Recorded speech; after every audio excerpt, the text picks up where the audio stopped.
And we are live with the what has officially become hashtag Snowballs charity. I'm here with Grandmaster Alexander Donchenko, someone who earned a lot of fans there, the Pro Chess League Finals. Alexander, where you coming to us from today? I'm currently in Brest in northwestern France at the French Team Championship. The French team I'm playing for has successfully avoided relegation, 3 rounds to the finish line, and it's quite a big success because we're usually in that zone where it might get dangerous. And you're 6 out of 7 currently. I am 6 out of 7, yes, gaining over 20 elo, so I'm absolutely happy with the tournament. So this is going to be a good day for you. I was going to say, you look like you're in my nephew's attic. Like if we turn on a dark light, we're going to see those stars come to life and some crazy stuff. Is that an Airbnb you're staying at or a hostel that I hope is safe?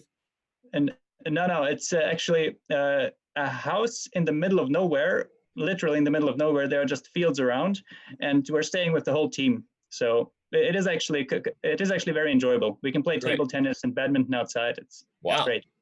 Okay. Well, let me just welcome everybody here. There's already about 700 of you with us. The Chess TV chat is going. The Twitch TV chat is going. This is going to be fun today. Just like the mug says, this is just going to be serious play today, but we are here also for a very important reason. Obviously, the tragedy, the tough times that fell on the Snowballs there in the Pro Chess League Finals, starting with when you guys arrived. Now, at this point, I believe everybody knows the story. I wrote a blog about it this week, but it was something that was it was just super difficult to deal with on site, really for the team, for Alexander, for Yorg, for Ina, for Dmitri, for Paul, everybody. But it also unfortunately didn't go a direction where we were able to maybe help as much as we would have wanted to on site. We're doing everything we can now, and that's the main thing we're doing. We're going to have a blast, everybody. We're going to go over some chess games. You're going to learn something. Alexander's going to dive into his game versus Fabiano Caruana here from that Sunday here in a second. But first, we've got news, and Aaron, the producer, is going to explain maybe a little more than I can about some of the shenanigans that will go down today. Oh, there you are. Oh, hi there. I didn't see you. So, here's what's going on today. We got a couple cool things. You would never be reading the Endgame manual. All right, continue. Ow. Ow. Never in your life. All right. So, we got a couple things going on today. Where's the camera? I set this up. I don't even know where the camera is. All right. So, we have a few things, right? We're trying to raise $5,000. And one of the things that Chess.com is going to do is we're going to match up to $5,000. Is that right? That is 100% correct. So if the community raises $5,000, then Chess.com will also contribute $5,000. That's right. That's crazy.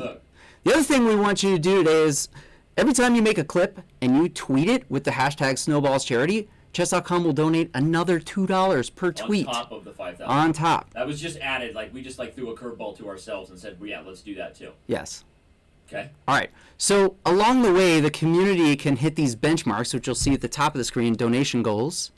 So when we make it to $20, Danny will play some blind bullet games. I'm actually just reading these now for the first time. So Alexander, this is going to be fun. I don't know what's going to happen here today. At some point during our games, we may be interrupted for some of these shenanigans. Yes, yes. At $50, Danny will floss nonstop for 2 whole minutes. At $200, we will play a wonderful game called What's in the Box? Oh my gosh. At $500, Uncle Sasha. I saw Jimmy Fallon play that game recently, so that should be interesting. At $500, Uncle Sasha will read his newest poem from his book of poetry. Okay. Musings, as it were. At $1,000, Danny will commit to doing a Fortnite stream where he will play Fortnite. I literally don't know how to play Fortnite. I don't know how to play. So. At $2,000, Danny will do a makeup tutorial right now on the show, where he will teach you how to be as beautiful as he is. Okay. Wow. All right. At $3,500, and I can't believe I've committed to doing this, I will get a tattoo of Danny on me, and we will stream that happening. You know that this is not required to do that in any way. You said you would fire me. This is ridiculous, and I can only hope it's the Danny OMG face though. Now that we're in. Well, here's the thing: I have not seen the tattoo design. Okay. My wife Sam will be tattooing it on me. Okay. And she said she drew it and will send it in for us to see, all of us to see on stream today. if we make it to $3,500. So I have no idea what's going to happen, but it will be on me forever. And then at $5,000, we will shoot Danny with a shirt gun in a future show. So I'll tell the story about that. We wanted to do it live on camera. I know, Alexander, you would probably like to be involved in that, shooting a t-shirt gun someday. But yeah, we spent all day and yesterday, so never mind. Long story short, CO2 cans can be hazardous. We don't have a live one, a full one here. I had to leave the full ones in San Francisco when we left for the finals. So I will be shot with a t-shirt gun in a future show.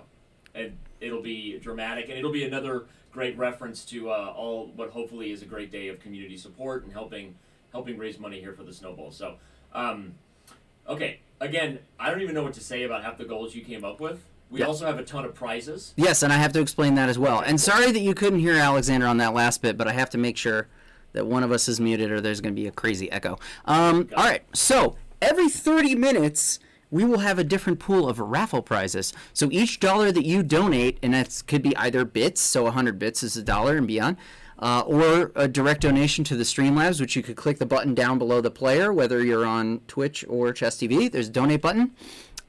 Is one raffle entry. So $1 gets you one entry in the raffle. And you can see some of the prizes right there. So the featured prize for the first half hour is a 2-hour lesson with Daniel Rensch. Now, I did know that was on the table. Yes. And I just want to give a huge shout out real quick to all of the streamers that we work with who have donated today. I don't even know who all of you are, but I know that we see a Chessable Pro membership there donated by John Bartholomew. We know that the Chess Bras have thrown some stuff. Gold Dust Tori, Anna Rudolph is giving a lesson. She doesn't even give private lessons. Right. So that's amazing. I think Alexandra's donating. So again, shout out to the team, Aaron and Nick and everyone behind the scenes that have worked so hard to kind of, bring all of our partners together in cooperation with the cause. And I don't even know what all the prizes are. I'm not lying. You can confirm. Yes. I did not know what all that stuff is. It's ridiculous, but I'm ready to do it. Right. So in the second portion, though, the key prize is a lesson with Levi Rosman. Okay. Then the next half hour is John Bartholomew. Okay. And the next half hour, the last half hour, is Anna Rudolph. Wow. So there's big prizes here, guys. And all of the other prizes that you see at the bottom, most of those we will announce in an article on Tuesday who won those. So just kind of make sure that you check that out.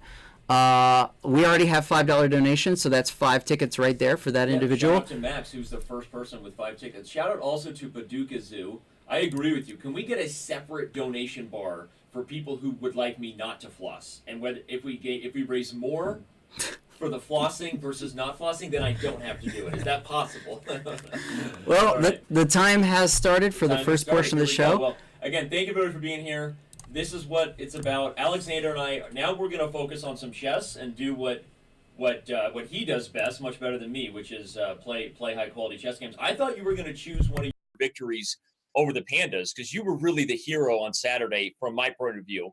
I know that Jorg had the epic fist pump, but Alexander, you beat Li Chao with the black pieces, and there were some incredible games. The donations flying in. Again, everybody, Aaron's going to let me know when we've reached a benchmark. So, but I can't shout out everybody, but thank you already. The love is coming. Thank you. So, Alexander, you take it away. What game are we looking at, and why did you choose this game? We're looking at my draw against Fabiano Caruana from the third round of the finals on Sunday. Okay. And I chose this game, first of all, because both the victories against the both important victories against Li Chao and Wang Yue, let's say, I did not really... I couldn't really reproduce what I was thinking then because I was in a little bit of a dazed state, and let's say, I really just played the games and forgot about them the second they finished. And I just believe that this game is also, let's say, played at a higher level without obvious mistakes and such. Okay. Well, fair. And I think the people are going to be excited to see this. Wow. Thank you so much, BJH. We've already reached the goal. So apparently I'm playing bullet games and I'm doing flossing. This is ridiculous. All right, Alexander, you lead the way and take us through this game, and I'll stop and ask questions. I'm your student right now. I'm strapped in. Tell me what happened here. Right. So I was white. We started with d4, knight f6, c4, e6, and I went g3.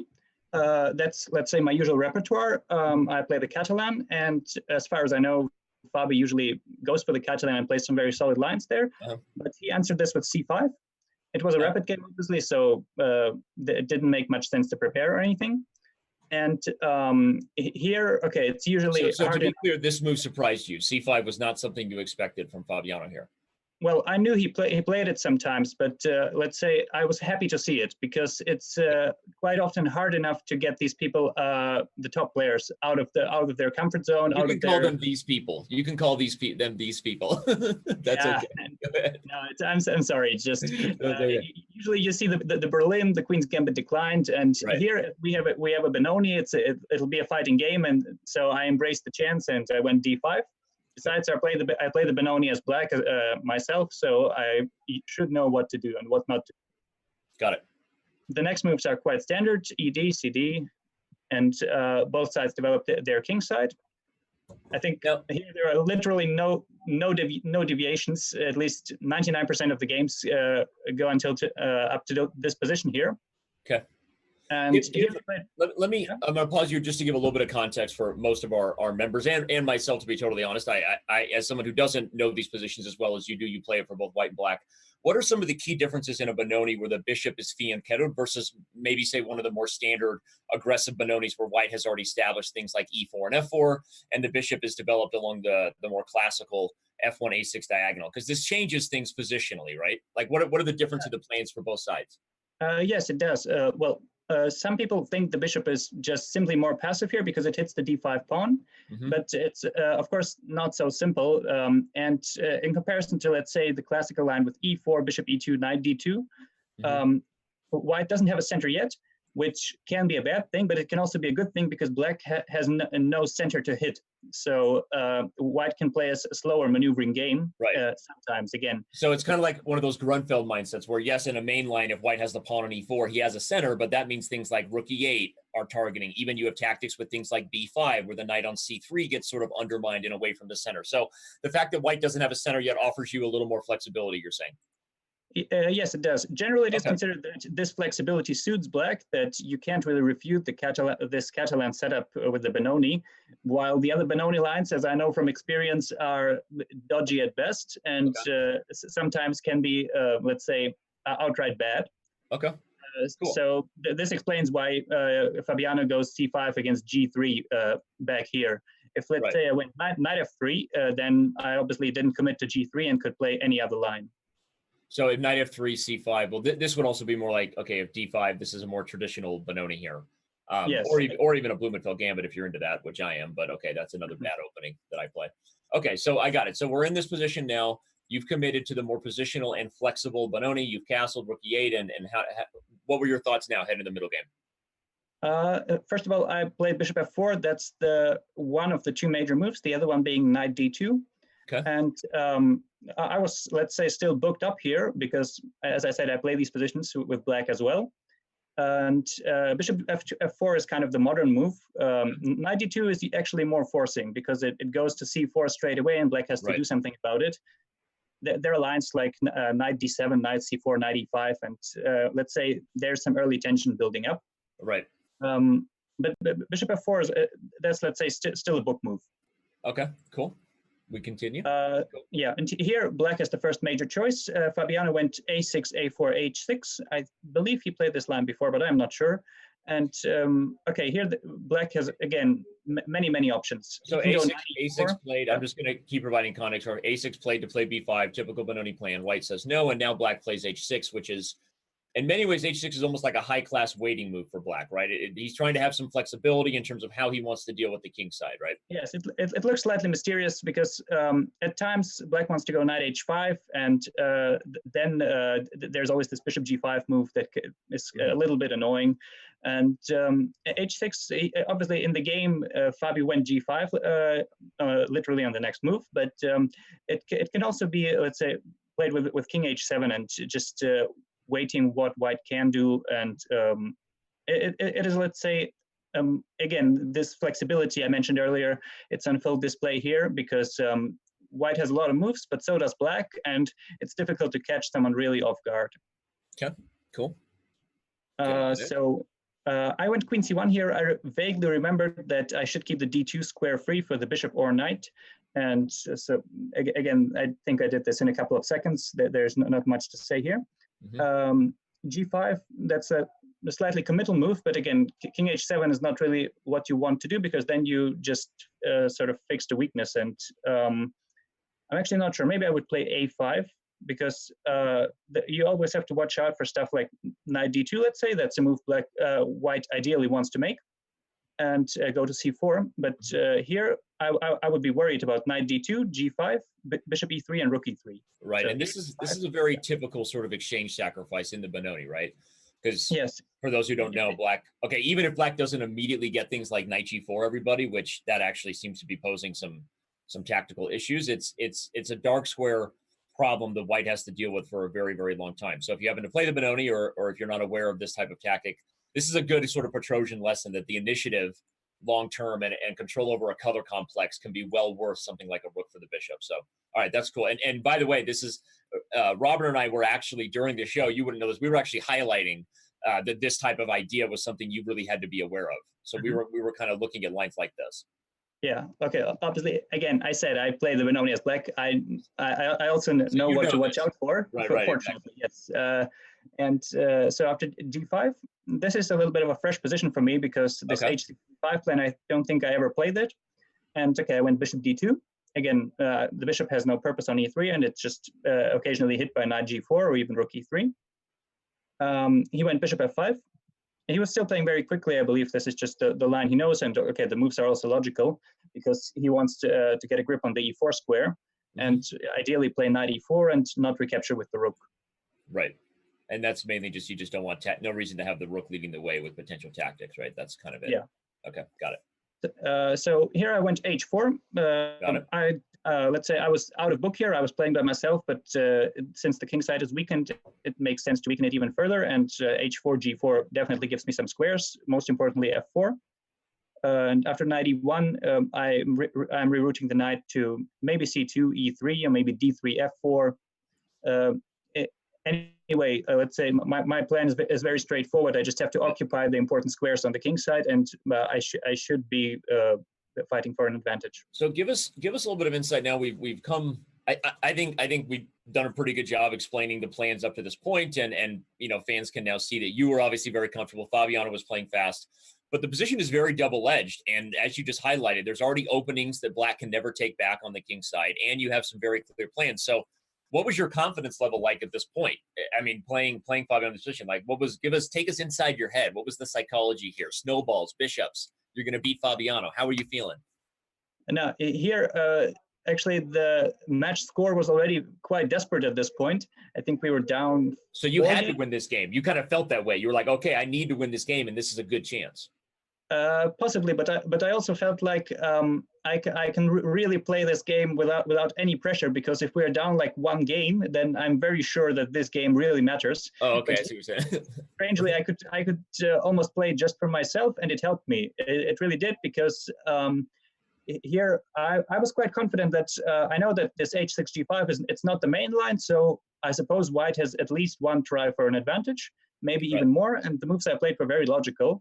I think Fabiano played faster than me here, but not so much that I would be down on the clock by many minutes. So I was quite confident that I'm still, let's say, I didn't do anything particularly wrong. Okay, it's fascinating, I think, to hear about the psychology. Real quick, let me take a pause and just say thank you to everyone whose donations have already come in. And reminder, the format today, oh, wow, another big one right there. Thank you so much. We're going to continue to dive into this game, giving you guys some hardcore, awesome chess education. And all of those markers, I believe Aaron will probably ring the bell at the end of the timer or something. Aaron's going to tell me when I'm doing stuff. So all those things you've already hit. Blind bullet games. No, I can't believe I'm doing the floor. Oh, my God. A huge donation right there. We're going to be blowing past our $5,000 goal. I'm not going to lie. And I'm not. I told you, and I tweeted that the community, after writing the blog, Alexander, just to share with you, for you and your teammates, and I know this is a hard subject, but the community support has been fascinating. Like, I've been getting so many messages, people telling me they plan to be here, they plan to support, and they certainly have not disappointed. We are already more than on our way to our goal. So I think we should just not even worry about making the snowball players play. I think we should basically focus on the chess, and then we're not going to have enough time. I'm going to have to do all these things right after this analysis is done. Yeah, let's just go rapid fire with everything we've already achieved. Yeah, go for it. Tell everybody what we've already. Oh, so we've already done. I guess everyone can see it. The whole left side is already taken care of. So I have a poem to read. I don't even know what it is. Yep. Plus, you're definitely doing a Fortnite stream. This is ridiculous. All right, so Alexander, continue. Just want to give a shout out, everyone. Thank you so much for your support. Let's continue. We got some time here to dive into the game with Fabiano. So, all right, go ahead. All right. So after 91, he has to defend the pawn, and he doesn't want to go h5, not to weaken this square as well. So he went king h7, knight c2. This is, again, the least committal move. I might play a5, but I might not need it just as well. So I went knight c2, because after knight d3, he can probably take the knight, and I'm not sure how this structure is, because black is very solid on the dark like this. We were looking like this, and we thought you might go for it because we thought maybe the long-term light squares are enough of a risk. But I can understand you didn't think it was necessary to even create that imbalance, right? Yes. But besides, even if I get the knight to f4, it's not attacking anything yet. If I provoked h5, it would have been another story. But here, it's just kind of looking nice. Okay. Makes sense. So you played knight c2, bishop g6, got it. Yeah, bishop g6. Okay, he anticipates knight e3 because I still have to go there. And now, basically, the game is all about who. Not who, but if I get to control the squares on e4 and f5, because he can't really make use of them, because exchanging his knight or bishop would just weaken the king. He needs these pieces to defend his airy king side. Right. So I need to occupy these squares and somehow force concessions from him, while it is, at least to me, less obvious how black can create counterplay. Right. He has to finish development first, and then maybe try to get in b5 or c4, and in typical Benoni fashion, but because of this weak king side, it's quite tricky to do so. I hope everyone's taking note of just the subtle, just amazing tips that Alexander's dropping, talking about the airy king side. I think sometimes a lot of people look at this and be like, oh, there's really not much going on, but all of these things are pieces and not pawns, right? They're not as long-term solid, and you have these long-term goals that maybe black's king really does get in trouble. I just love the way you're describing the thoughts in your head about where you see this position headed from here. So, all right, so black played knight bd7. Yes, I went a5.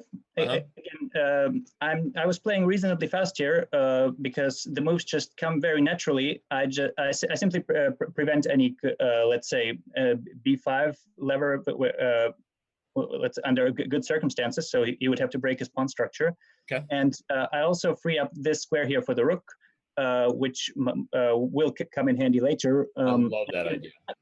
It's not so easy to see what else I should do. So it makes my choice really simple, because this knight is really well placed. This knight is also well placed, and I have to kind of provoke more weaknesses on the king side, because that's where I should play. Does this give you like your own existential crisis mid-game? You're like, why should I ever play the Benoni? Because this looks so bad for black. It does look quite dubious, but then again, I don't really play these plans with h6, g5. So Fabiano needs to learn from your repertoire. I'm saying it on camera. There you go. No, it's Fabiano obviously has his ideas, and I'm sure he analyzed this line deeply. And if you compare his files and my files, he'll beat me any day. But of course, in a practical game, it's not so easy to play when you have to always watch out for your king. And here, you don't really want to go h5 at any point, but you will maybe have to protect the g4 pawn, and then again all sorts of problems start to arise. But we'll see more of that in. Okay. He went knight e5 here. I only very briefly looked at the game with a computer, so I'm not sure if knight e5 is good. But again, just to highlight something, he could go b5, for instance. Okay. Knight I have to take, and after knight b6, he prevents rook a4. What would happen in the game?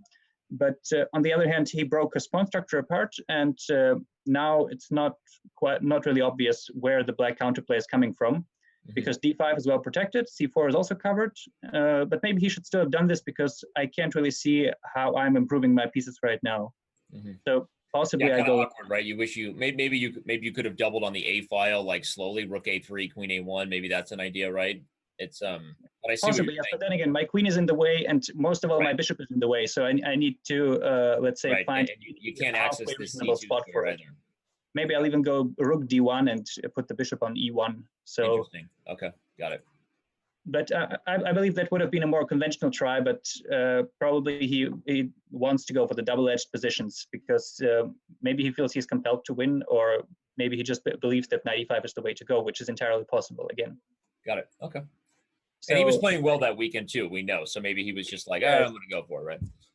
Yeah, obviously in Rapid, you're not accountable for some very, let's say, fine decisions, and it's you can just go with your intuition, and knight e5 is a perfectly natural move.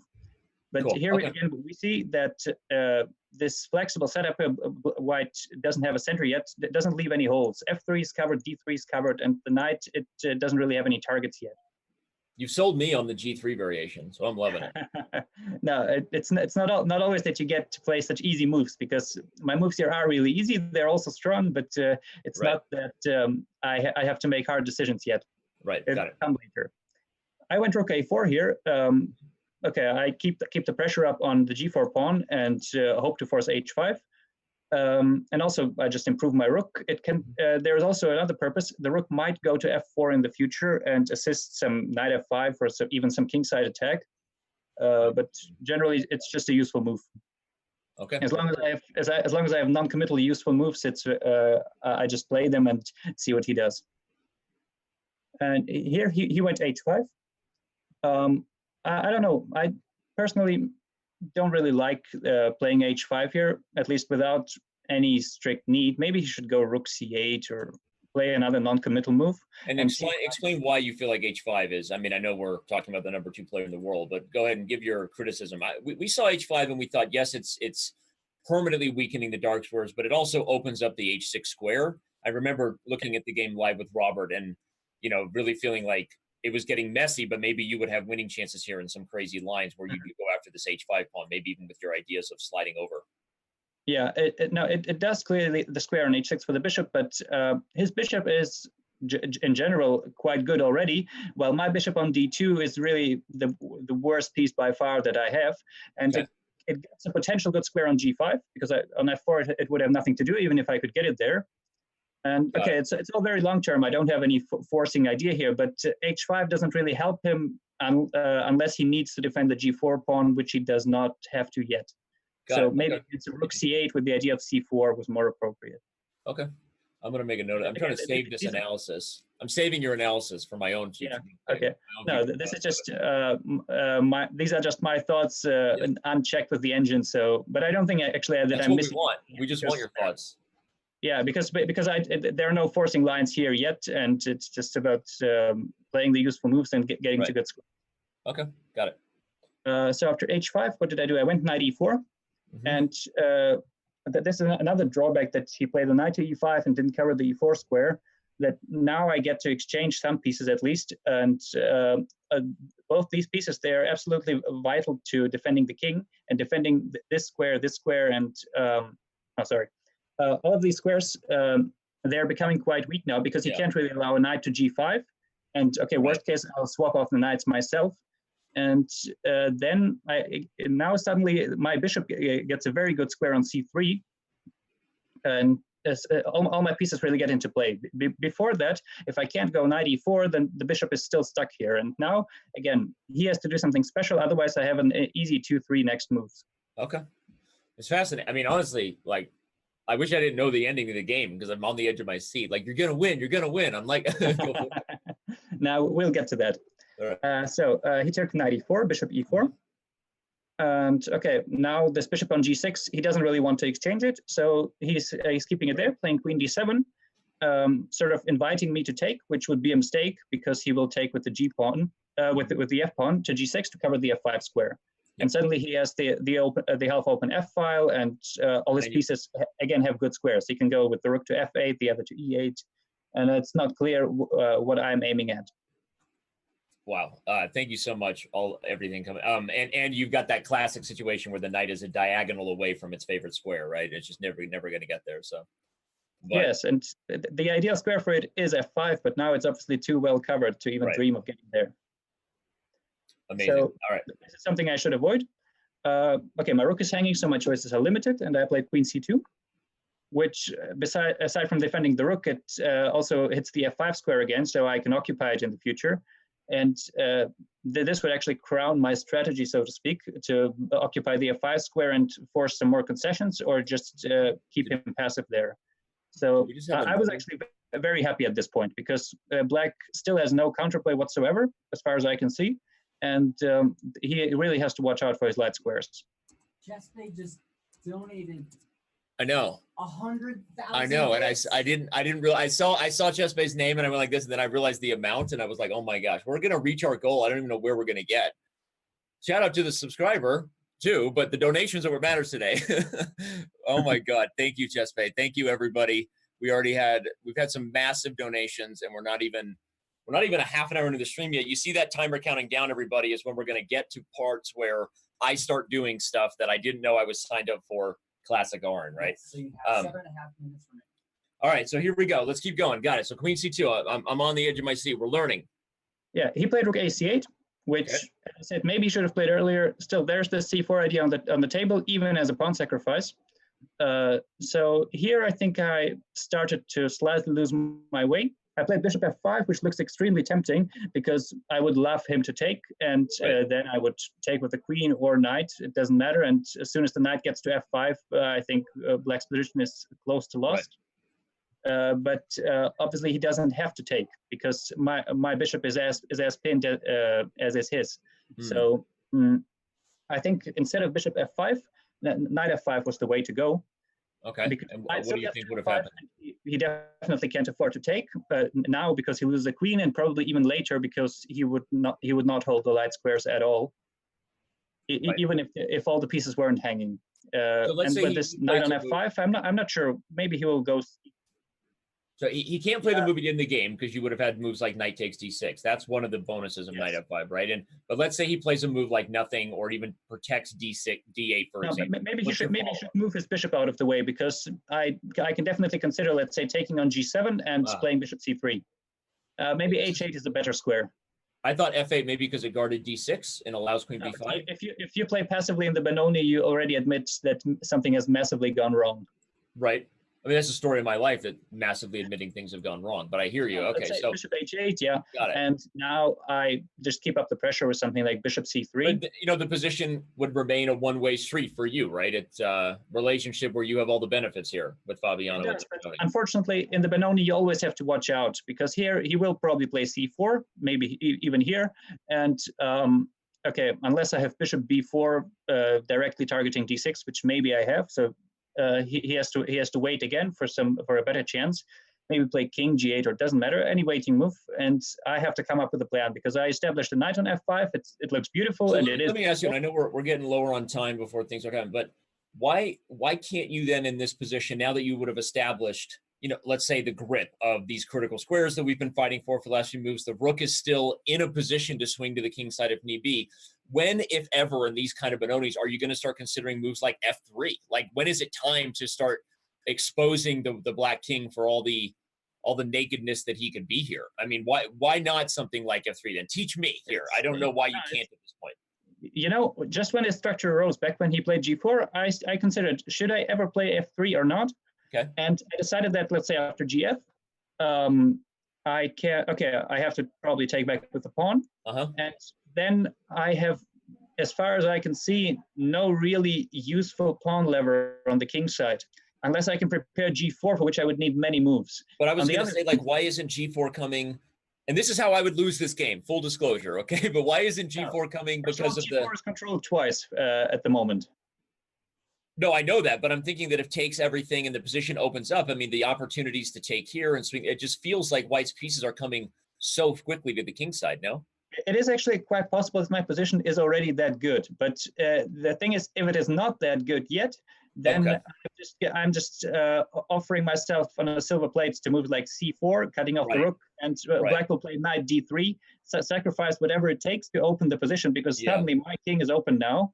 And you can't take those pawn moves back. Yes, and now I have to really see if it works move by move, which is time consuming, especially in a rapid game. Okay. So I would only play f3 if I know that I have no other way to improve my position. Got it. So that's what I wanted to ask and get that insight, because I think that's obviously that's something that I would be considering here. But I think seeing your patient approach there, and it seems like we agree knight f5 was better. So did you just underestimate queen b5, his response, or did you not see it, or what was your thought? No, I actually, I believe I wanted to slide the rook over to f4 at one point or another, and then I decided against this idea because I somehow, you'll see, because I think that's when the game becomes concrete. Okay. But to be honest, I just didn't realize that here, these three pieces, the bishop, the knight, and the queen, they're all fighting for the f5 square, and the bishop is the most useless there, and I can't really get rid of it, because the best thing to do is to move it back and put the knight there, because I never want to take on g6. Right, if you take on g6 upon next, so that's interesting. Yeah, it's so I kind of forced myself into a dead end there with the f5 square. Everybody's wrestling themselves for the same square, right? Yeah. So okay, you see, it's very easy. Suddenly the position is growing more double-edged because the bishop is kind of pointless there. We're almost to the end of our half an hour. We've reached so many of our goals. We're almost at Arin getting a tattoo, which I can't even still believe you're doing that. That's a you issue, not my. I'm gonna, thank you. Okay, bishop c3. All right, so let's continue. Bishop c3 now. I defended this pawn and improved the bishop, so it's a very natural move. Now he played rook c7. The rook wasn't hanging really yet, but still the rook is more flexible here. You can double on the e or c file. And here I played rook fa1. Okay. Again, the rook is useless on f1 because I decided against this f3 plan, and I might swing it over via the fourth rank even later. Okay. He went bishop h6. Okay. Which is that's exactly a very interesting moment. I played knight g2 quite quickly because I want to go to regroup it to f4 since I can't get to the f5 square, and then I will threaten the h5 pawn, and again he would be in some trouble if I get the knight to f4. But here there is a very interesting possibility, which I think I just didn't realize it was there here, at this point, which is to play rook f4. It looks absolutely ridiculous. I love this move, though. Robert and I didn't consider this move either. No, I think I just remember it from my very brief analysis. And okay, there's no, as far as I can see, there's no direct threat. But Black doesn't really want to take this rook because he loses every hold in the center he ever had. And in lines like this, now you might even be able to consider taking g6 because you can follow with things like f5. Yes. Exactly. Yeah. Okay. Yeah. Even if it doesn't work directly, which it might, it's very, very dangerous. So he should just leave the rook on f4 when I get some ideas like taking on g6 and playing rook f6. So suddenly again, I get through this f5 square, and I managed to get more pieces into play again. That's actually kind of an immediate threat because, I mean, if Black doesn't deal, I mean, if you land the rook on f6, d6 is a target along with bishop takes e5 followed by queen takes g6. So this is, I mean, there is maybe an immediate threat with rook f4. It's a fascinating move. Yeah, but possibly it would have to go bishop g7, but then again, I improved my rook and I'm happy. I can play the other rook to a4 possibly. And this is already the critical moment. f4 is quite safe. Sorry, I didn't mean to speak over there, but would you say this is a critical moment of you maybe already kind of missing your best chance at like to win this game, you think, right here almost? It's possible, yes, because I played, let's say, too conservatively in over the next few moves, and I gave him chances to activate his pieces. Okay, interesting. All right, well, we've reached our time. Let's take us through the quick. Wow, we just had another. We're just getting all kinds of support. Thank you to everybody that's donated. You guys have been amazing. I did not think we would already be where we're at right now. This is like mind blowing to see the community rally like this, because we still have a long way to go. And so, let's roll through this game quickly here, Alexander. I'll let you kind of click through the moves and take us through the thoughts so we can get to some of these things I'm supposed to do for people. Okay, so knight g2, c4. This is the idea I pointed out earlier. It's quite often happening here. And here, I don't really have good squares for my knight anymore. And I decided to liquidate into a position which I thought was good. But there again, you have in the Benoni, you usually have to go move by move, and move by move, it works for him. So I went bishop e5, rook e5, took on g6 and played e4. The idea is I defended the d5 pawn, and now I'm trying to somehow attack the c4 pawn. While the knight on g2, as stupid as it may look, it is actually very safe, and he has to control the squares it's looking at. Okay. If the bishop suddenly went away, knight f4, knight e6 would be quite deadly. Okay, so let's keep going. All right, queen Yeah, e8. he went queen e8 again. This is suddenly becoming very concrete. He attacks e4, and okay, I have to defend it. Rook e1, and he goes queen c8, defending c4 now. I went knight e3. I decided that it's time to exchange this knight because all the squares were occupied and the bishop was not likely to leave h6. So he goes c3 here, using his chance. If he takes first, there is no c3 anymore because the rook covers it. And like this, he gets a passed pawn, at least for the next few moves. B3, takes on e3, rook e3. I evaluated this position as very good for me, but he finds a very strong, concrete way to obtain counterplay here. He played rook e7. Now I'm playing rook a3 with the idea of b4, and he doesn't have enough squares on the c file to defend the c3 pawn, so he has to find some other way. After something like rook c5, b4 would just be winning a pawn. Right, just to show that rook c5, b4. And this was the moment that Robert and I kind of knew for sure officially that he had recovered. Go ahead. Yeah, he went rook f7, going for rook f3, which I would not really like to take, allowing all sorts of queen h3 ideas. Right. Very strong. I went king. Yeah. My options here are limited because the pawn on c3 has to be addressed, and I went king g2, covering the square, but he still plays it as a pawn sacrifice because the queen suddenly gets into, let's say, home territory via h3. And I still have to take it and go out with the king. But after queen h3, this is when I started calculating. No, I mean, started. You had been calculating, yes, but yeah. And started calculating and realizing that I have some real trouble here. Right. You could almost lose this, especially in a rapid game, right? Just yes, because the queen is suddenly getting very active along with the rook via f7. I think I was slightly lower on time here, but nothing dramatic yet. I was slightly lower on time most of the game, but I tried to keep it close because I know that that's one more way to lose the game. Right. So I went b4, queen f1, and king e3. I could also have taken on c3. I think that was more precise because it allows him less options. Here he could also play queen e1 or queen e1 probably, and then move the queen somewhere else. But he played rook f7, following through with his idea. And I went rook c3. It looks actually quite scary because I'm losing the f2 pawn. And here it took me some time to realize that I'm not lost yet, because what I would ideally like to play is I went king d3, and here he played a very important move, rook f3 check. If he takes on f2 straight away, rook f2, then rook c7, king h6, and queen c1. It covers everything. I exchange queens, and I'm still a pawn up, and obviously he doesn't want to allow it. And the point is, after rook f3, I went king c4. I would like to go king d4 with the idea of rook f2 again, rook c7, king h6, and queen c1 check, but he has the cross check rook d2, and it's totally winning.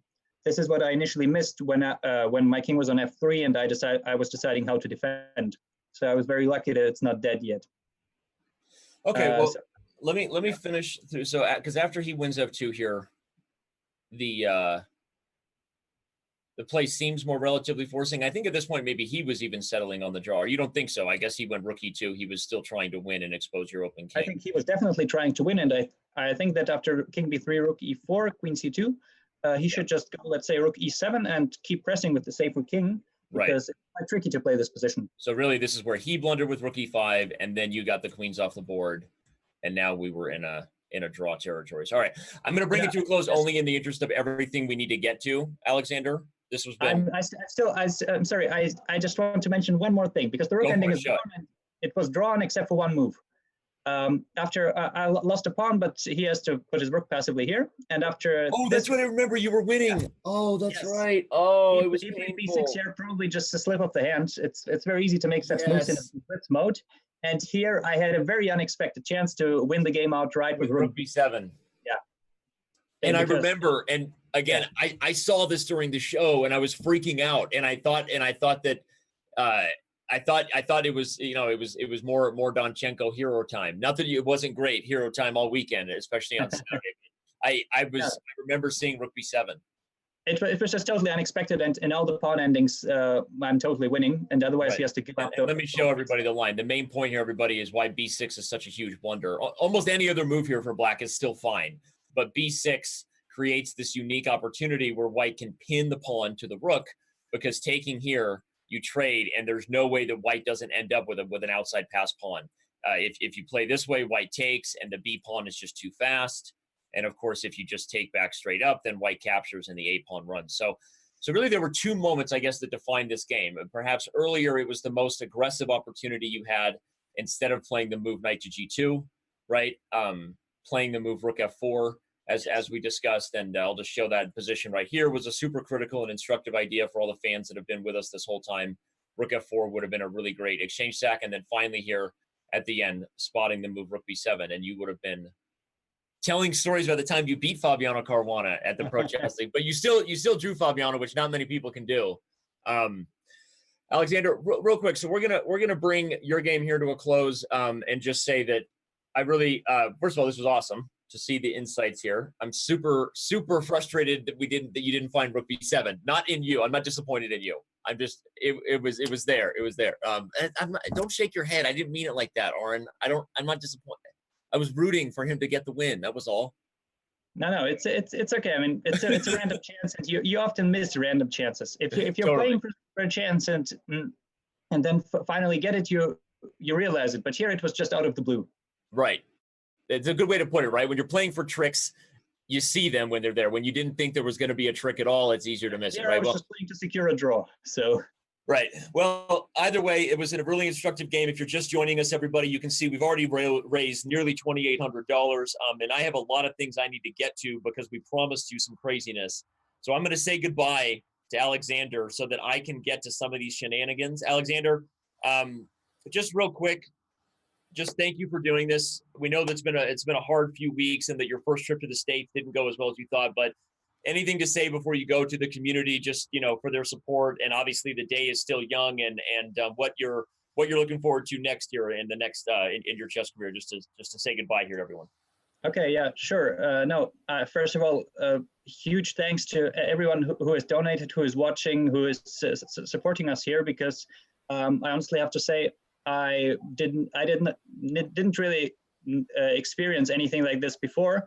Neither the theft nor any such fundraiser, and I'm honestly very surprised that these things work, because somehow, I don't know, in Europe there's not so much awareness of this. And again, huge thanks to everyone. And I hope that my chess career will now go very well as well.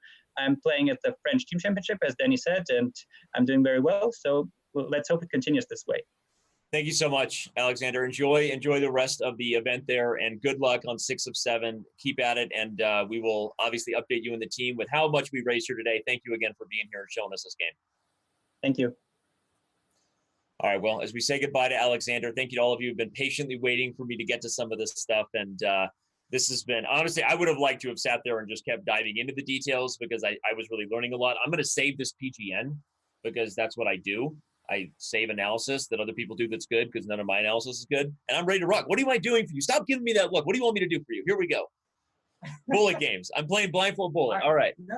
Before we do that, I have to get us going into the next wave of prizes here. Okay. Next wave of prizes. And we're going to make it it's going to be so fast. It's going to be 15 minutes this time instead of 30. The featured prize this time is a 1-hour lesson with I am Levy Rosman. Okay. I'm going to start the timer now. So our audience, you have 15 minutes. Each dollar is an entry to win not only this, but all the other prizes that are mentioned below. Great. I have to roll for the prizes of the first portion of the show. Okay. So we're going to start with the key prize, which is, oh man, I have so many freaking windows open. I'm changing my pieces to blindfold. The first thing we're going to do is the 2-hour lesson with Daniel Rensch. We have, how many tickets is this? Do you want to throw yourself on camera while you're doing this? Oh no, it's too much. It's too much. It's crazy. We have 1,704 tickets. Wow. Entered for this first set of prizes. So someone's getting a 2-hour lesson with me right here. we are going to roll right now. 1704. Let's do it. The winning ticket number is 203, which is JYLU_VSWR. You have won the Danny lessons. J-L-U-Y. Sounds like my old nickname in high school. Spell that again. J-Y-L-U-B-S-W-R, who donated $10. Congratulations. What's up? What's up, future student? The next thing we're going to roll for is a surprise prize that we did not mention at the beginning. It is a 1-hour lesson with International Master Hans Niemann. The Hanster. The Hanster. Not related to Han Solo. And we're rolling for that ticket. And it is ticket 505, which is Jonathan. Jonathan threw the one. He was the first. Every donation is amazing. And again, everybody, whether you're donating $1 or 1,000 or 1,000,000 bits, like Chess Bay, whatever. Thank you so much for doing this. Every single, obviously, bit counts. But Jonathan caught our. I remember he was the first one who went 4 digits. I think, right? Chess Bay followed him up. Am I right, Aaron? Jonathan was the first 4-digit, and he just won himself a lesson with Hans Niemann. Aye. All right, we have 2 signed PCL jerseys. Would you hold them up so people can see what they look like? Oh, well. So we have multiple PCL jerseys. Which teams you want? Any teams? Oh, I think maybe we'll let them choose. Yeah, let them choose. So we have claim their prize.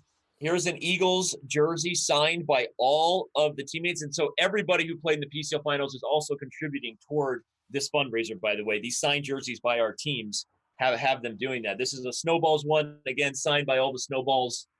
All right, so we've got a winning ticket for that. Personally, I think the Pandas is the cutest. Sorry, go ahead. Is 236, which is Liquid Egg product. Liquid Egg.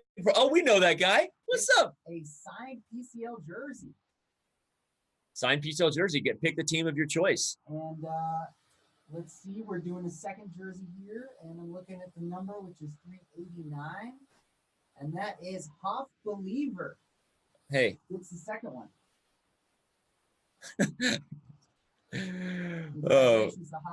Jonathan was also great. Jonathan is Grandmaster John Davis, because it came through Streamlabs. John, was that you? That's amazing. Thank you. I just, Jonathan is not a name we know who that person is through Streamlabs, right, but we know you. We've got a winner for one of the Pro Chessable memberships, and it's Max Malinik. Congratulations on a Pro Chessable. 1 year. And I've got one more to give out. And I'd also like one of those. 327. Doc Holiday 28. You've also won a Pro Chessable. 1 year. And that is it, folks. All the other prizes will be awarded and posted in an article on Tuesday. So now I am going to start the timer on the next bit. Did that last donation count? I want to make sure that guy gets his things. That is going to count towards this segment here with the Levy Riles. And then got it. Verizon, which has 10 minutes plus left. Okay. Blindfold games. Blindfold game. Okay, I'm switching to blindfold pieces. Let the challenges come in, people. Challenge. I want 3 games. 3 games of blindfold bullet. I'm changing my piece set to blindfold. Where is it? Pieces. Blindfold. There it is. Pieces. Blindfold. Okay, I got to give it to John Davis, right? This guy has been around supporting the chess community. It's just so much. Thank you so much. And here we go, John. All right, I'm playing you with blindfold pieces. I'm black. E4, C5, knight f3, D6, D4 takes, CD4, knight D4, knight C3, G6, bishop E3, bishop G7. I probably shouldn't drag. I should actually click and click. Castles, bishop C4, knight C6. I know this position is a dragon. Queen D2, bishop D7. Castles long. I'm going to play the main line, which is knight E5, and then I'm going to play the Chinese dragon. We'll see how John handles that. Rook to B8, H4. Wow, he's playing fast.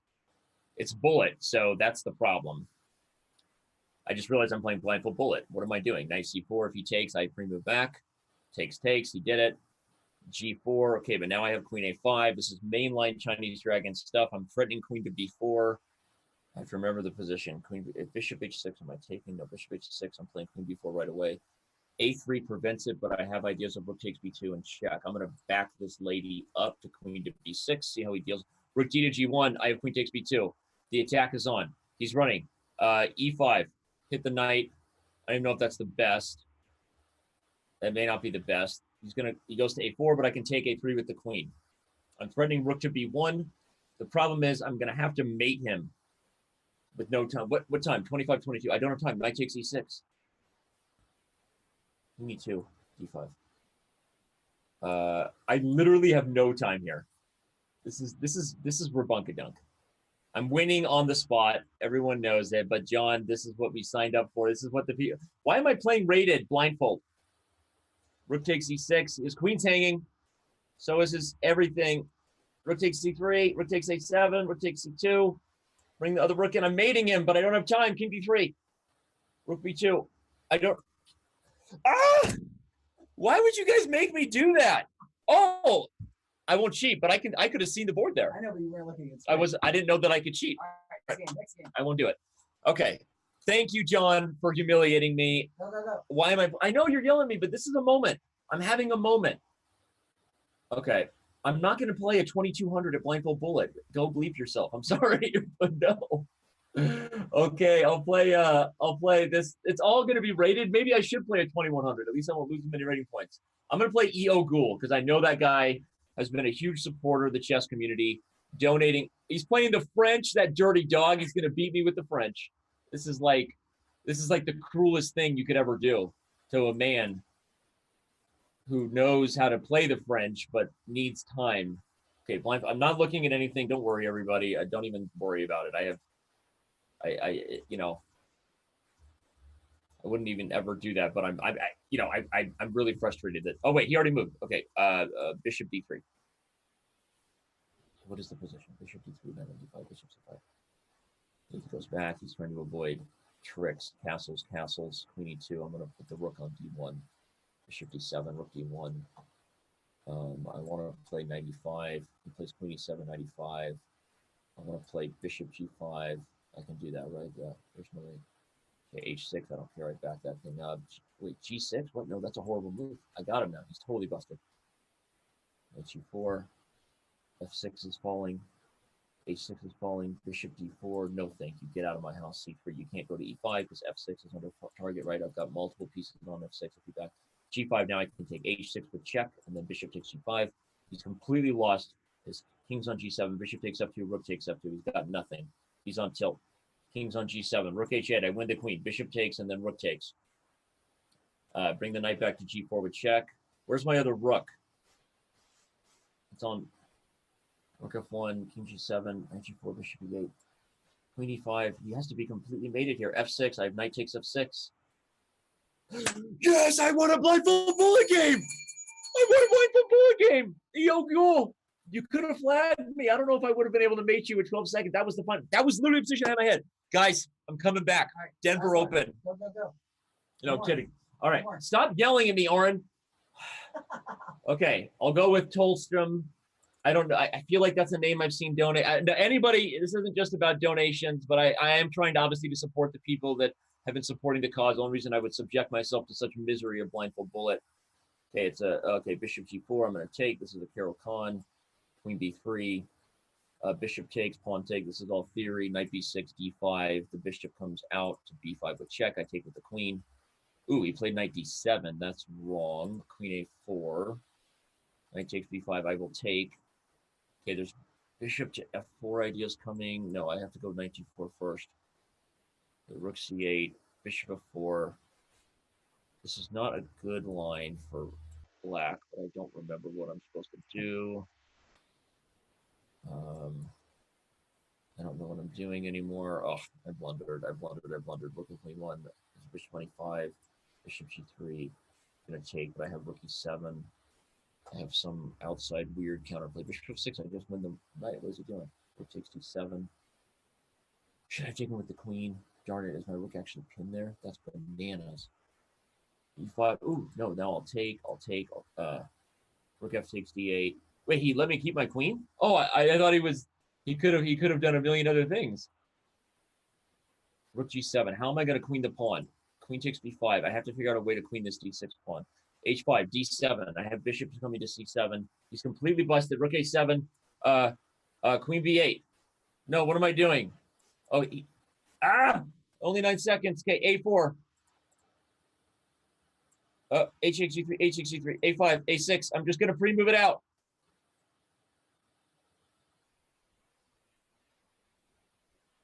Queen B8. Oh, he took on A7. I pre-moved it out. I had no time. I was trying to. What was the final? Yeah. Okay. I was totally winning earlier. If we back up.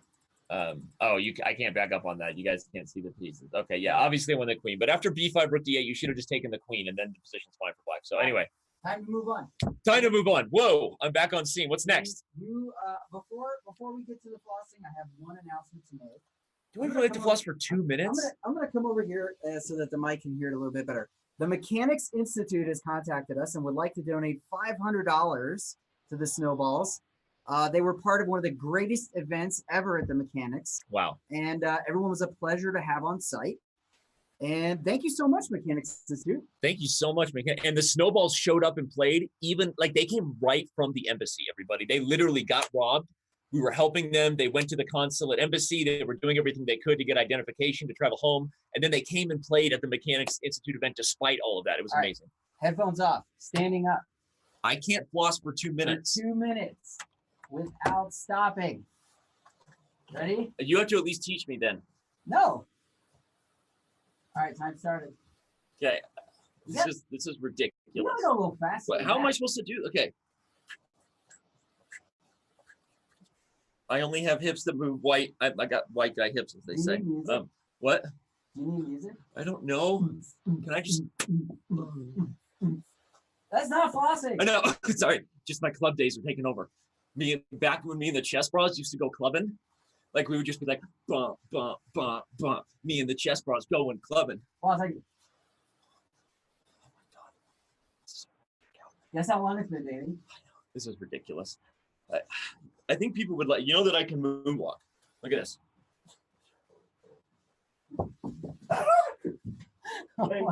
I can move, but there's a shirt here. He actually fell. This is like cardio. I don't have to go to CrossFit today. This is my cardio workout for the day. This is now part of your regular CrossFit routine. Going forward. I'm sweating right now. This is ridiculous. Hey, everybody. Hey, everybody. Thanks for being here, the Chess Bros. Yeah, we used to go clubbing. Tell them about it, Eric. Tell them about the other things we used to do, too. We'll go side angle.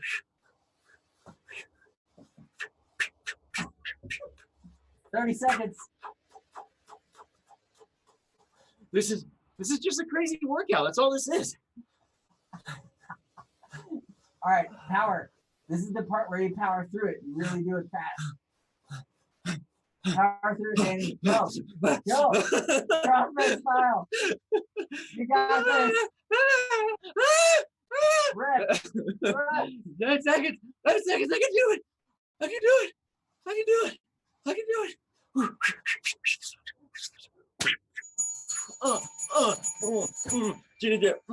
Did it. Okay, what's next? Nice work, sir. All right, what is it? What's next? You can never unsee it. I don't want to read the chat. I know, hey, we're doing everything we can today for the Snowballs. Thanks for being here. We are playing What's in the Box, and in order to do that, I have to turn off the TV so you cannot see what is in the box.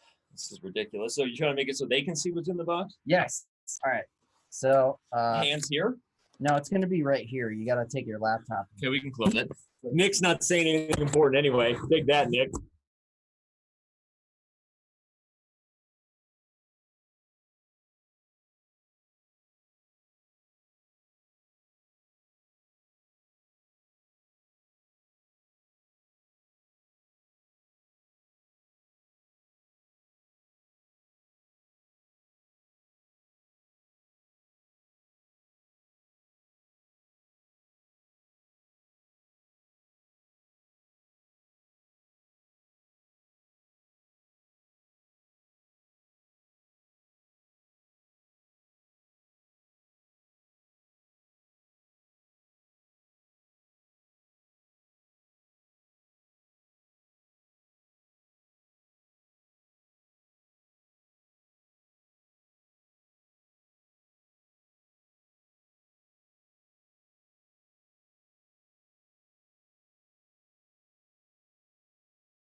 I mean, it feels like a new stuffed animal. Like you didn't just get this at a thrift store, so thank you for not getting germs all over me. It's got big. Is it a donkey? Is it Danny the donkey? It's not a donkey? Should I give this to you? It feels like ears. It feels like a. All right. Oh, no, what is it? It's a loot llama. It's a loot llama, but I was going to say it could be Danny the donkey. I thought that's what you were doing, but this is a loot llama, which is, first of all, adorable. All right. Challenge 2. Okay. Challenge 2. All right. I get to keep it? Yeah, you hold on to that. Okay. Okay. Setting it up. Okay. There you go. I'm more afraid to go in now. Go.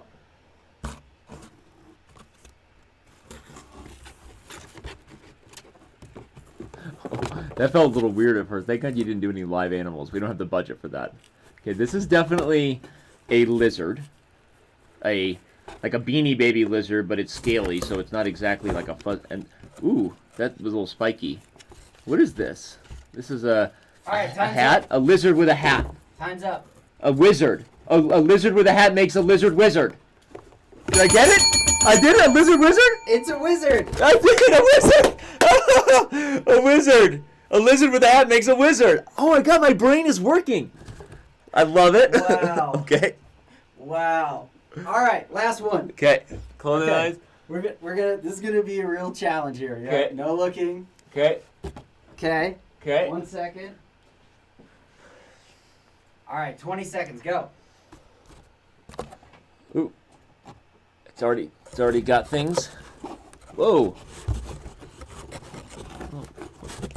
I can't even move my hands around this thing. What is it? It's got spikes coming out. So it's a single unit. It's a single unit with popsicle sticks and a head. Feels like a popsicle stick in a head. A pinhead. All right, time's up. What is it? It's a pop head?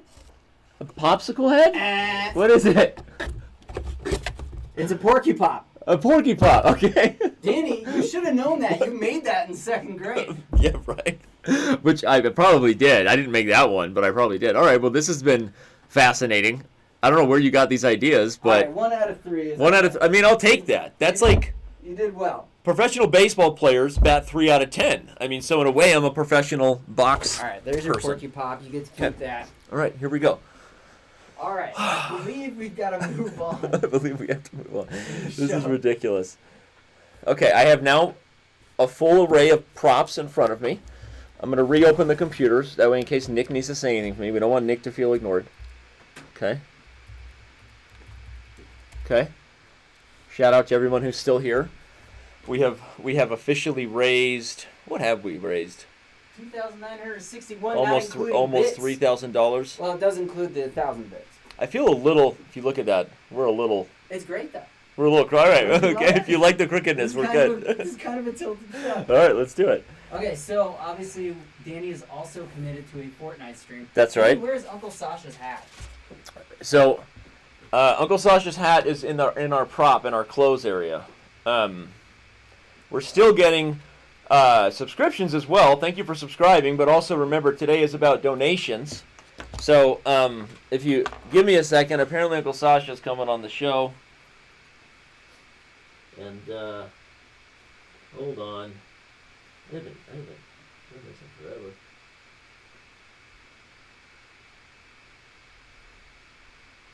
Okay, hold on. I'm doing this. I hope the snowballs are excited to see this. Somebody tuning in right now. Okay. Welcome here to my show. What am I doing? You're reading a poem from your poetry book. I had very many years in Siberian prison, and when you have this time, you have also lots of time to make up your thoughts and put them on paper. Yes. Okay, so, what we have here. Obviously, Uncle Sasha, you don't have to read this ahead of just reading it out loud because you know your own poetry. I shall try to just recite from memory, but I have never seen such words as beauty as this. It reminds me of many lonely and very cold nights in Siberia. And what you have to do, I believe what you have to do then is fantasize about the loves of your life. And all I don't know what you guys are about to make me read here. I am scared. All right, here we go. Okay, this is my very much had work of art. And what we did with this art is we saved it and we translate it to English now. And I have a very much love poem I'd like to read for my one and only Hikaru Nakamura. Okay, this is very much entitled Nakamura's Knockout. Naka, oh Naka, you knocked me off on my feet. You know I need some more Naka of you. Oh. To make my life a complete. Naka, oh Naka, you open my heart like a file, and when you show up in it, Twitch chat, I want to stay a while. Very much. I have good advanced memory of this. Naka, oh Naka, you're the only one for me. Your Uncle Sasha. Okay, I am glad you're back, even if it means you lost the Grand Prix. Naka, oh Naka, I hope you feel that way too, because my heart goes OMGs or snaps each time I think of you. Okay, very, very nice. This smells like I had a very good night that night. If I remember what was going through my brain, I had a pillow, which I also would imagine was my love of my life, this Hikaru Nakamura. Thank you very much for allowing me to express myself on air. I shall now bid you adieu, до свидания. Your old Uncle Sasha, he is gone? Yes. Okay, very much good night. Look out for my show coming your way. It is your old Uncle Sasha after dark. And this is what happens when things go that way. And thank you very much for Hikaru Nakamura, the love of my life. До свидания. It's time to award, and you're going to have to repeat the winner names for me. It's time to award. What we're doing right now. We've never done anything like this. Who wrote the poem? Okay, Uncle Sasha did, obviously. It's time to award the Levy-Rosman lesson. And so, without further ado, the winner is... apparently, I broke the thing. One sec. Oh. Oh my god.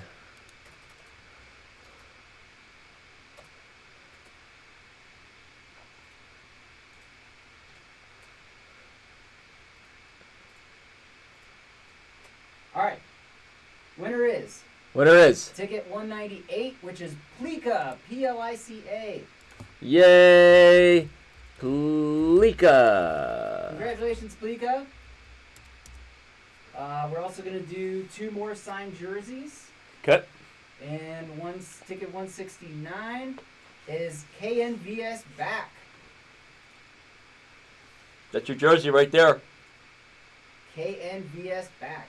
Can you repeat that for me real quick? I don't know if they can hear me. KNVS back. All right. Next jersey. 252.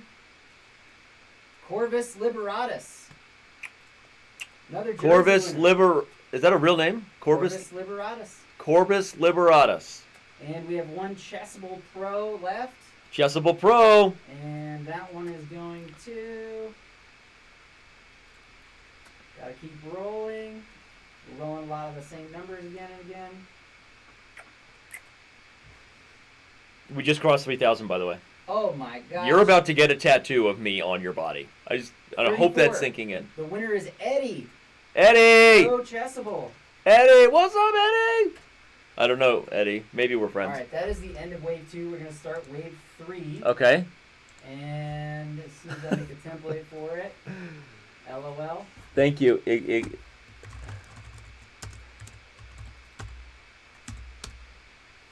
Alright, Wave 3 has begun. Now it's a lesson with John? A lesson with John Bartholomew. I want that. I mean... And all of the other prizes that are mentioned below. Okay, so, what are we doing here? What are we doing? We've done all the left side stuff. Well, now do we have other are Dmitri and Yorg joining us at some point? Yes, they are. Let me take a look and see if they're ready. If they're not, we'll just maybe play some games with some people. Cool. Yeah, I can play anybody who's hanging out. It is Saturday. We often do Subscriber Saturday here. I want it too, Chess Bay. I want that lesson. Everyone wants it. BJH just threw $50 because I think he wants the lesson with John Bartholomew, trying to increase his chances. So thank you for the clip. Remember, everybody, if you share a clip on social media today using the hashtag Snowballs Charity. That's another $2 Chess.com donates. No limit to that. Has to be an original tweet, but literally, if you share if people share 500 tweets today using that hashtag of any clip, that's another $1,000 that Chess.com will donate. So, use the hashtag, share some clips from the show. Hope you're having a good time. I'm feeling a little awkward. Are people okay with what we're doing right now? I mean, I just flossed on camera for 2 minutes. And then I went inside of a box and pulled out a wizard. I hope everyone's having a good time. We also, first of all, that game with Donchenko, I know we had to rush through that, Arn. That was super instructive stuff. Good stuff. Good stuff. Good stuff. And thank you to everyone who's here. About 3,000 of you with us. Thank you so much. We love you. All right, we've got a guest. They do know that, Chris O.B. They do know Danny has problems. Headphones on, Danny? Okay, headphones. Someone's on? We've got a guest coming in. We've got a guest coming on. I can feel it in the night. I can feel it coming in the air tonight. What did you do with the camera? I'm like...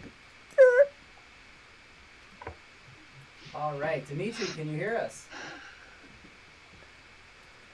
Dimitri, you there, homie? Turn your mic on in Zoom, Danny. Are you still in Zoom? Oh, I'm not in Zoom anymore. Well, you gotta go back to your DM and jump in the call. Yeah, somehow Zoom got closed. My bad. Hello, right? Let's do it. Right here. I can feel it coming in. Did you join the call? What? Did you join the call? I'm in. All right, just join with computer audio. Yep, and I'm bringing you into the breakout room. You gotta join the breakout room. Okay. We are there, and there's my boy, Dmitri. What's up, dude? Hi. I can't hear you. Can you hear me? Oh, you can't hear me? Your audio? Yeah. I pressed join with computer audio. Hold on. 1 second, Dmitri. Could be a me problem. Okay, I can wait. You there? Yes, I can hear you. For some reason, I'm not hearing him in my headphones. Check to make sure your headphones are selected in the settings. Audio settings. Audio settings. This is weird. We just had this perfect with Alexander.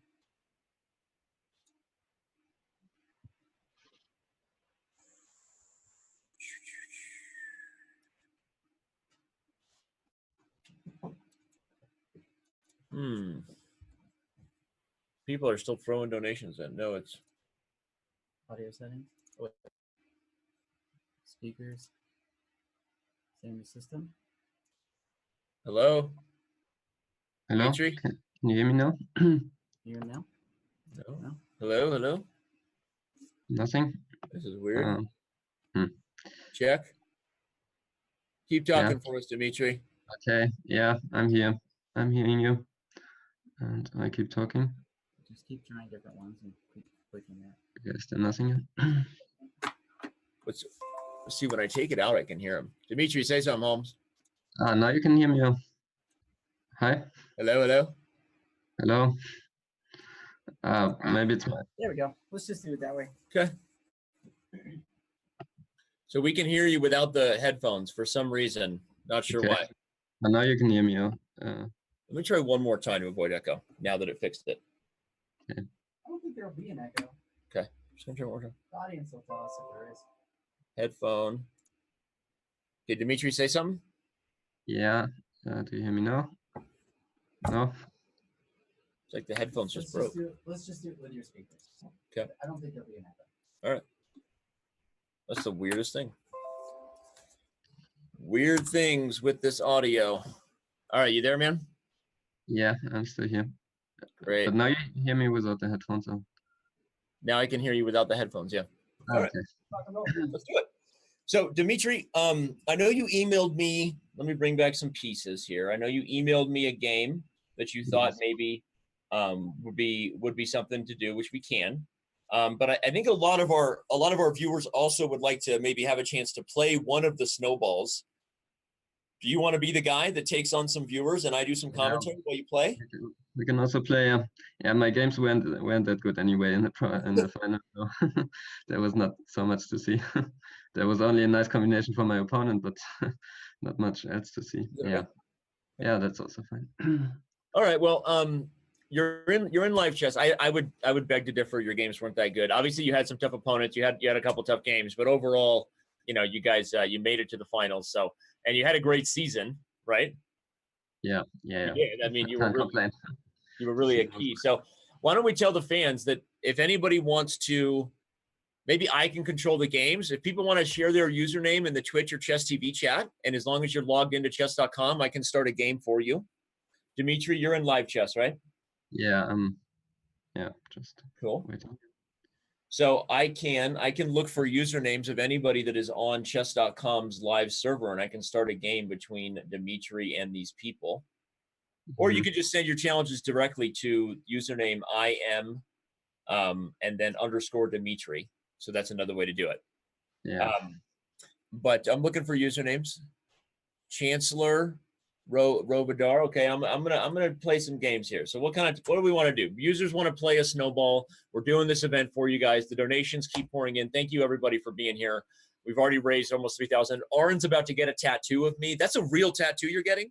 Yep. It's a real tattoo he's getting. So we're pulling out all the stops for you guys, Dmitri. Here we go. /match. Here we go. Some tons of usernames just came in. I'm gonna go with I pawned my chess set versus I am Dmitri, and play some Creo chess. Yeah, sounds good. I pawned my chess set is not on Chess.com, so you have to be on Chess.com, dude. You got to be Chess.com/live.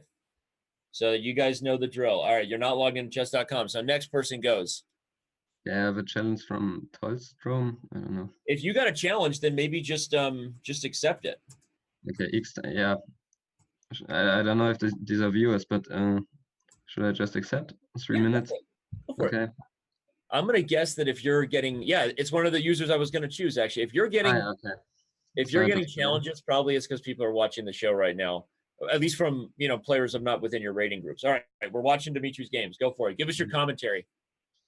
Okay, first of all, I will make a few more slips probably because I almost play for the first time on my new laptop. So, but you got a new laptop, right? Is that the one that we got? Is that the one that we got you? Yeah, exactly. Awesome. The laptop is great, but I still couldn't figure out how to move quickly. So I'm already down 20 seconds, but that's okay. This guy played my opening. The Scotch is my opening. What are we doing? Oh, okay, this is I know. boring, but yeah. And I don't even play this line with black. I didn't even. Yeah, okay, whatever.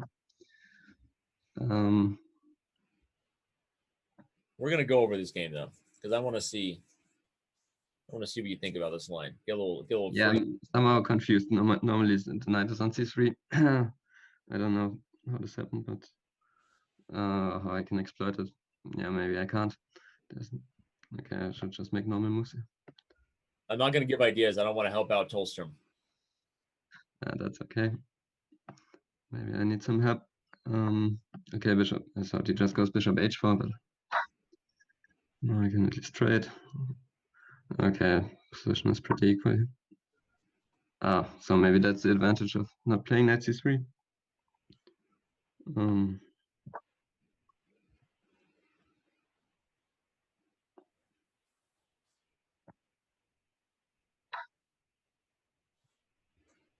Have you ever done commentary of your own games while you play?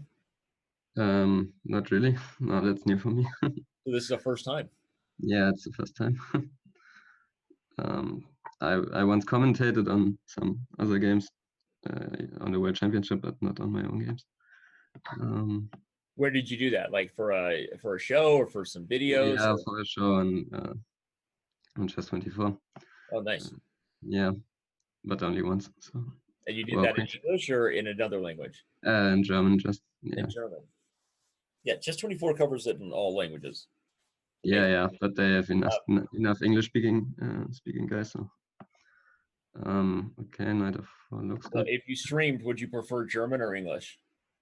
Probably German. Yeah, at the moment still German. I think my English is not that good. Yeah, but probably there aren't so many German viewers. So. No, we actually had a lot of German viewers, I think. Ah, really? Okay.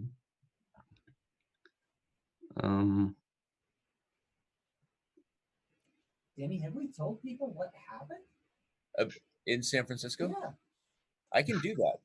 I thought Alex told everything, but okay, this piece I have the blog, so I guess I was kind of operating under the premise that people kind of knew, but you're right. Let me grab the link to the blog so that if anybody, in fact, there you go. Someone just shared it. Thank you, BJH. So yeah, I mean, on Thursday, well, I mean, I'm going to tell the story while you play, Dmitri, because it really is the first time on the show today, and you're currently, looks like you're doing pretty good here. So you need some distraction. Still busy here. No. Yeah, you can talk. So on Thursday, upon arrival, the Snowballs team, and again, I wrote about all of this in the blog. You can use the command charity as BJH just did and read about it. But it was not a good way to start their trip to the Pro Chess League finals. They rented a car as a team, and they were headed to the official hotel, but stopped to get a bite to eat along the way. And pretty much the unthinkable happened. They were inside in the restaurant. Why don't you go ahead and accept another challenge? People, go ahead and send challenges to Dmitri. I already have some. Anthony Pick anybody you want. Yeah, okay. This looks. And I'll continue to do some commentary over. There we go. Anthony Atanasov has been watching the show. Also, I think made some donations. Thank you, Anthony. Yeah, thank you. So the entire team was robbed.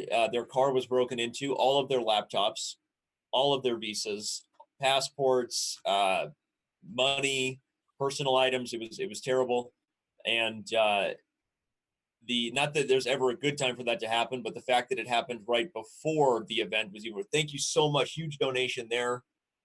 Just amazing. We are about to have Oren get a tattoo. I don't even know what to do right now. Anyway, so it was terrible, and you guys spent the rest of the day dealing with the embassy and trying to recover from this, right, on Thursday?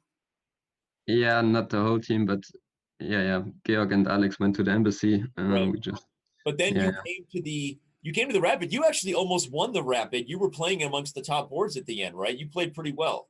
Yeah, but I lost to Hammer. That was the end of my run. Yeah, but Georg won, shared the tournament victory. So you lost to Jan Ludwig, right? And yeah, right. He took revenge for them.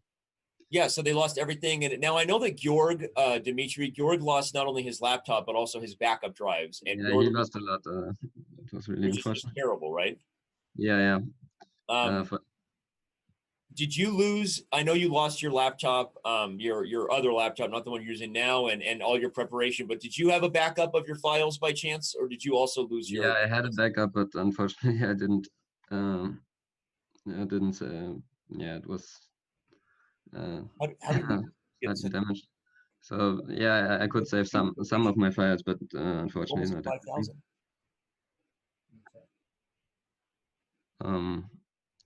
So yeah. Well, I guess I blundered. Cepho 12. $1,000 just came in from Cepho 12. And his note was, please assign the prize if I win to the next highest donator. Wow. That is very nice. So whoever you are, Cepho, you just gave someone a lesson with John Bartholomew. We know a lot of people want that one. If you're joining the show now and you still wish to donate, you can click the donate button below Chess TV, below Twitch. We're about to reach 5,000, and we still got another hour of showtime. Actually, the JB is part of the raffle. It's not just getting to the highest donor. Oh, I'm sorry. Okay, so it's part of the raffle if he wins it, right? But still great. And wow, amazing stuff. And we, Oren, you're getting a tattoo of your boss, and it's happening. That's the bell ringing. So there you go. These are the things we're crazy, Dmitri. He's getting a tattoo with your face, or what's apparently happening? I don't know what the tattoo is going to be. I will show it right now because it's been sent to me, but it's in a sealed email that I have not opened. Okay, so we don't even know. I'm so nervous about this. Show it right now. So real quick shout out to Oren, by the way, who's behind the scenes doing this, and just I'm gonna do something he doesn't know. I'm gonna shout out to his lovely wife Sam. Sam is a brilliant artist. I mean, she's amazing with everything she does with her hands, but also she uses it specifically for tattoos, right? So she writes art, but she also does things. You guys stream, and she does art on stream, right, at your channel. Where can people find out who did this tattoo you're about to show, Sam? On twitch.tv/RNHawaii. There you go. So twitch.tv/RNHawaii, you can actually see Sam do drawings, and she does things like on the computer, but also just some hand drawings, right, on the stream? Yes. Yeah. So Sam is the tattoo artist behind this. She's brilliant. And are we going to reveal the tattoo while Dmitri plays? Here we go. Oh, here we maybe go. I should put my cam there. LOL. No, you can do it. I'm not going to put it on top of the game. Oh, yeah, that's right. Put it over me or below the prizes. I mean, no one needs to see me. All right, there we go. All right. Here we go. I can't wait to see this. I'm embarrassed. I just saw it. I don't want to see it. Oh, it's the OMG face. I love it. That I knew she was going to go with that, and I'm excited for this. I'm going to do it. Dude, I guess this makes sure that our marriage is for life. I mean, if you have a tattoo of one of our most popular emotes that somehow has grown, then I guess you're forever producing. So, Sam, if you're watching, thank you. We're going to talk about this later. Talk about it later. Go, you guys, you should follow Aaron's channel. Gosh. Him and Sam, there you go. You're getting it. You're getting the OMGs or OMG face. So, Dmitri, so you guys were recovering, and then you rallied. What was the energy like for the team heading into the match with the Pandas? Right, you guys spent as much time as you could trying to recover, came up with the minimum you could to kind of refocus your efforts on the event. And how did you guys feel? Did it almost in some ways, at least for the time being on Saturday, help bring you guys a little bit of just distraction from what had happened? The fact that the match was starting, it was like, all right, now we focus on chess. Now I don't have to think about this anymore. Did that help? Yeah, I think for some of us it even gave extra motivation. For some of us it was just distracting. Yeah, Alex told me afterwards that he just played so good because he had this incident before. Well, this is a bug. Because he wanted to, I don't know, gain something back what he lost, at least in prize money, and then he had a great day. Right. Yeah, so for some of us it maybe even helped a little bit. Not really for me, but yeah, we were able to recover for the match, I think. Well, yeah, and obviously you guys recovered and actually won and made it to the finals. Bay, I love you, and you know that. I can't get a tattoo. My wife would kill me right now. Now it's not that if I ever get a tattoo, I think Sam would do it. I've thought about it, but I can't promise the chest plate tattoo. First of all, because I know no matter how high I put that number, you would do it. That's the other reason why I'm not going to say it. So that's why we're not doing that. And you have to get my permission from my wife first. I've thought about getting a little heart though. Like the purple heart we use. I thought I'd get a little heart maybe one day. A little heart.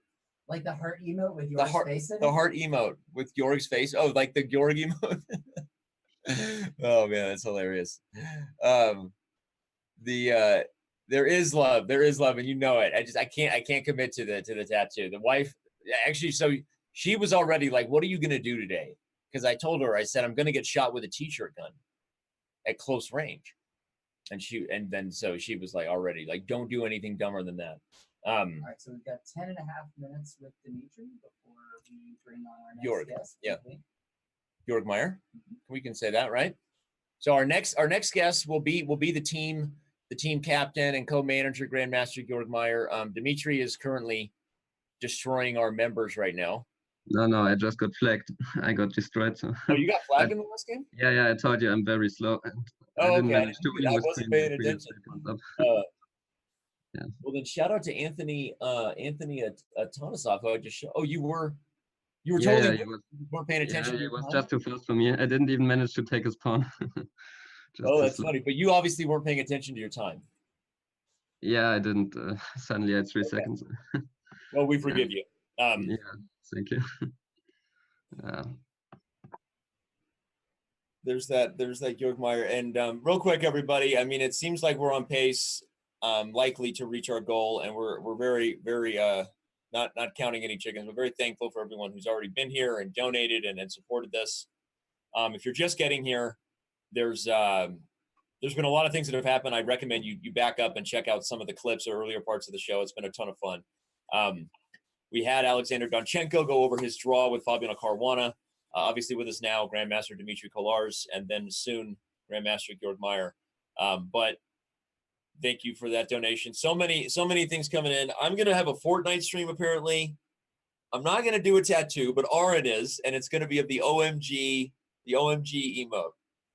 And I don't even know if this is like, if we should have a company policy against this, but we support it. Aaron's love. He's doing it for the Snowballs. So shout out to Aaron and his lovely wife Sam for the tattoo. But the only thing left is the t-shirt gun. And the makeup tutorial that you will be doing after this portion. And the makeup tutorial that apparently I'm doing after this portion. So this will be interesting. Something tells me that Aaron has different ideas for that makeup tutorial than I do. So you don't know that, Mike Crew. I could be good at Fortnite. You don't know. Well, Dmitri, so where are you at right now? What are your, let everybody know while you're doing this, what your next chess plans are. Obviously, you're back, recovering as best you can. You've got a new laptop. We hope that's going well. Where are you playing next, and what are your ambitions here over this year as a chess player? Yeah, I'm already in Magdeburg where I'm playing my next tournament. The German Chess Championship is starting tomorrow. So, Okay. but yeah, I'm only playing the German Championship. The strong tournament is the German Masters. That's where Georg is playing tomorrow. But it's all at the same place and same time. So yeah, for me first the German Championship. I try to do well there, and then next I think Politiken Cup. Yeah, these are my next tournaments. Okay. Yeah, today was the opening ceremony. Oh, it's going on right now, but yeah, this is more fun here.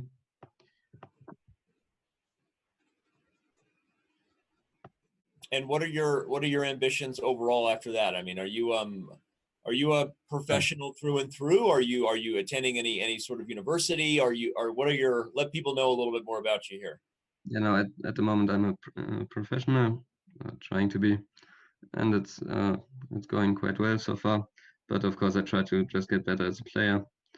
At the moment, I also do some coaching, but I try to just become a good player and then become a chess professional in that way. But if this doesn't work out, I might do something else. Well, at the moment only chess. Yeah. That's awesome. That's what I want to hear. Okay. Thank you, Hedgehog 1963. One of the users that actually helped bring the Hedgehog, little gift you used to do to life, right? Hedgehog right there. Thank you there for that donation. And shout out to everybody. I know we haven't certainly called out everyone's names or usernames, but just does chat have questions? Does chat have any questions for Dmitri? Great idea. While he's multitasking, we've already gotten him to lose on time once by distracting him. I really have trouble making moves here. It's horrible. Wow, I'm trying to move my queen, but it's not easy. D3, come on. Thank you, Mike Crew. I appreciate that. We're just doing our best here. Keep the show. One question: how old is the name? How old are you, Dmitri? I'm 19. 19 in doggy years, or? In real years, I think. In human years. Because if you're 19 in doggy years, you would be like 3 years old or something, and you look pretty young. So. Yeah, I often hear that. I don't know why I said that. Right.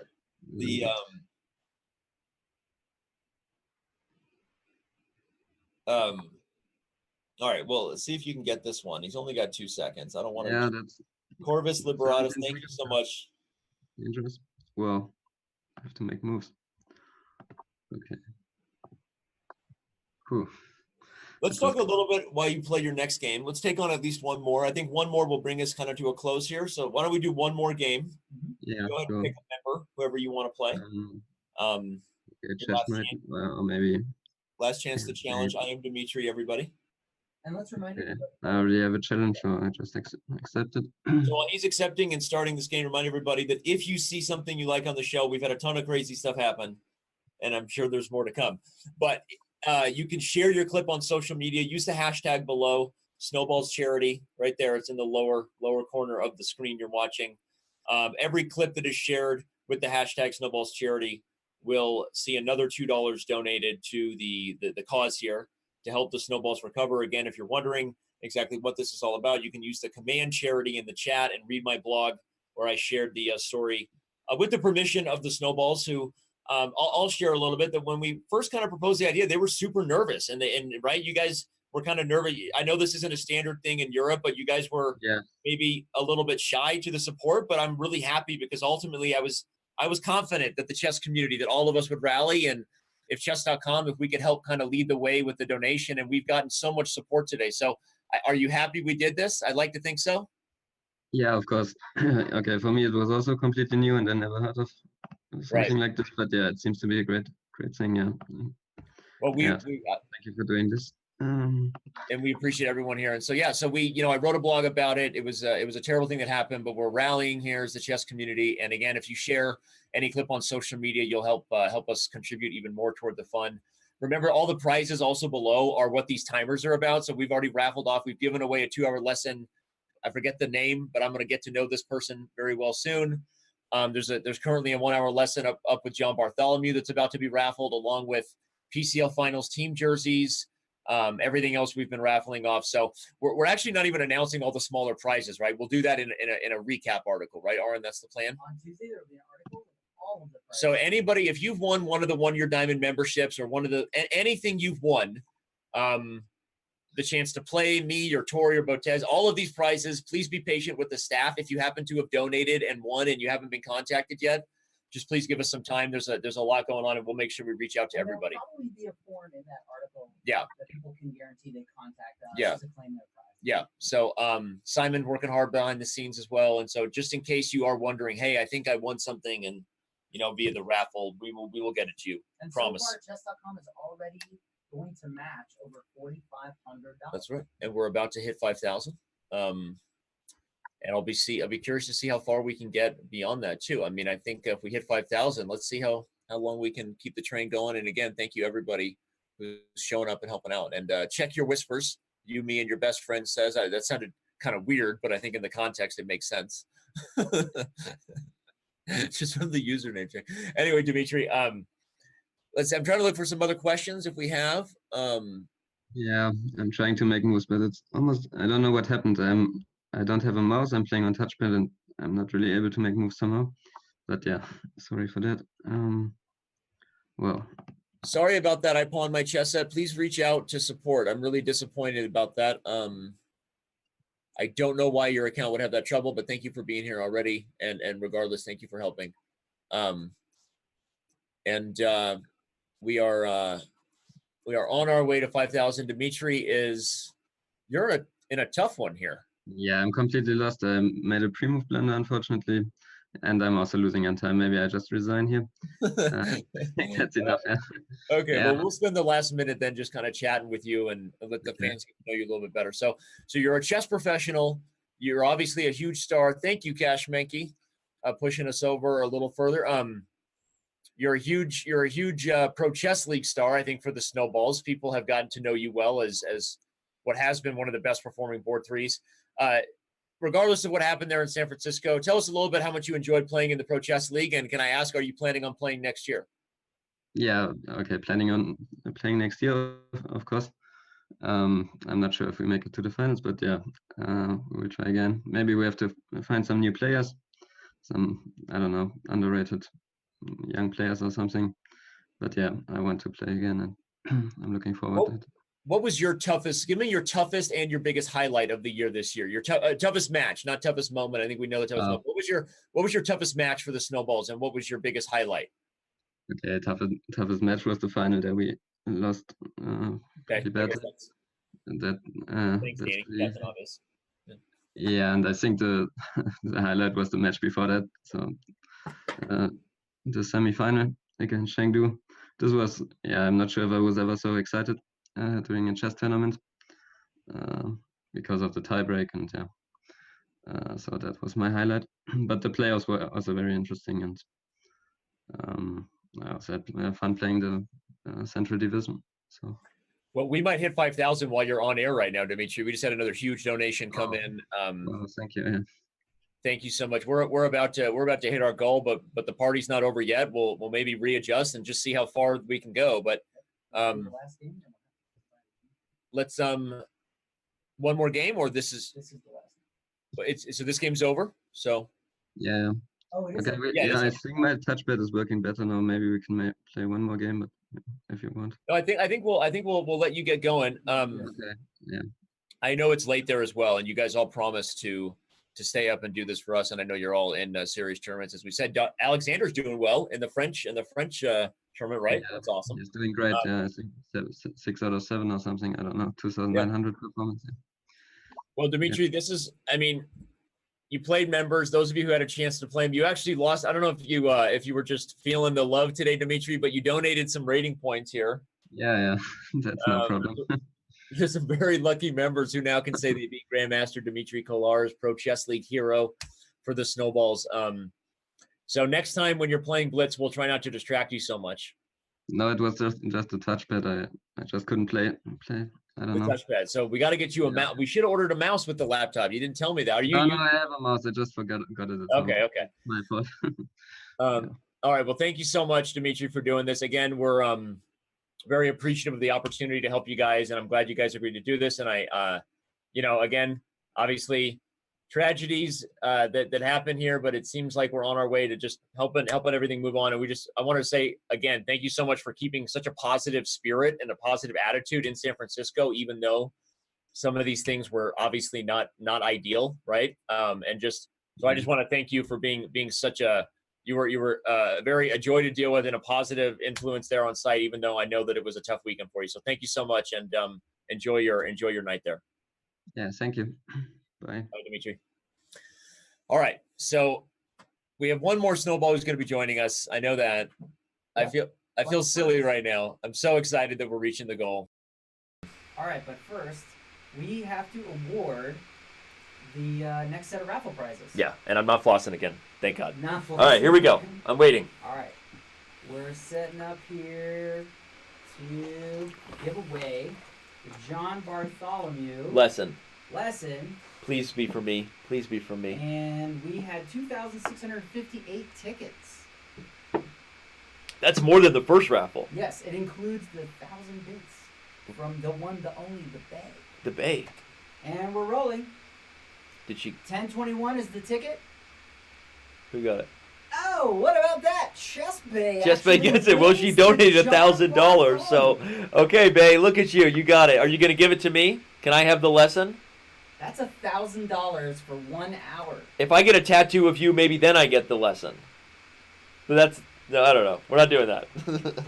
Unbelievable. Congratulations, Chess Bay. Well, she had a lot of tickets in there. There was another 1,000 donation during that. So yes. Somebody else had equal chances, so too. Now we are rolling for something that is a surprise award. Does every section have a surprise award? Because you did that last section, too. They have 2 this time. Okay. The first one is to co-commentate on a future Chess.com event. With who? With me? Maybe. I got another.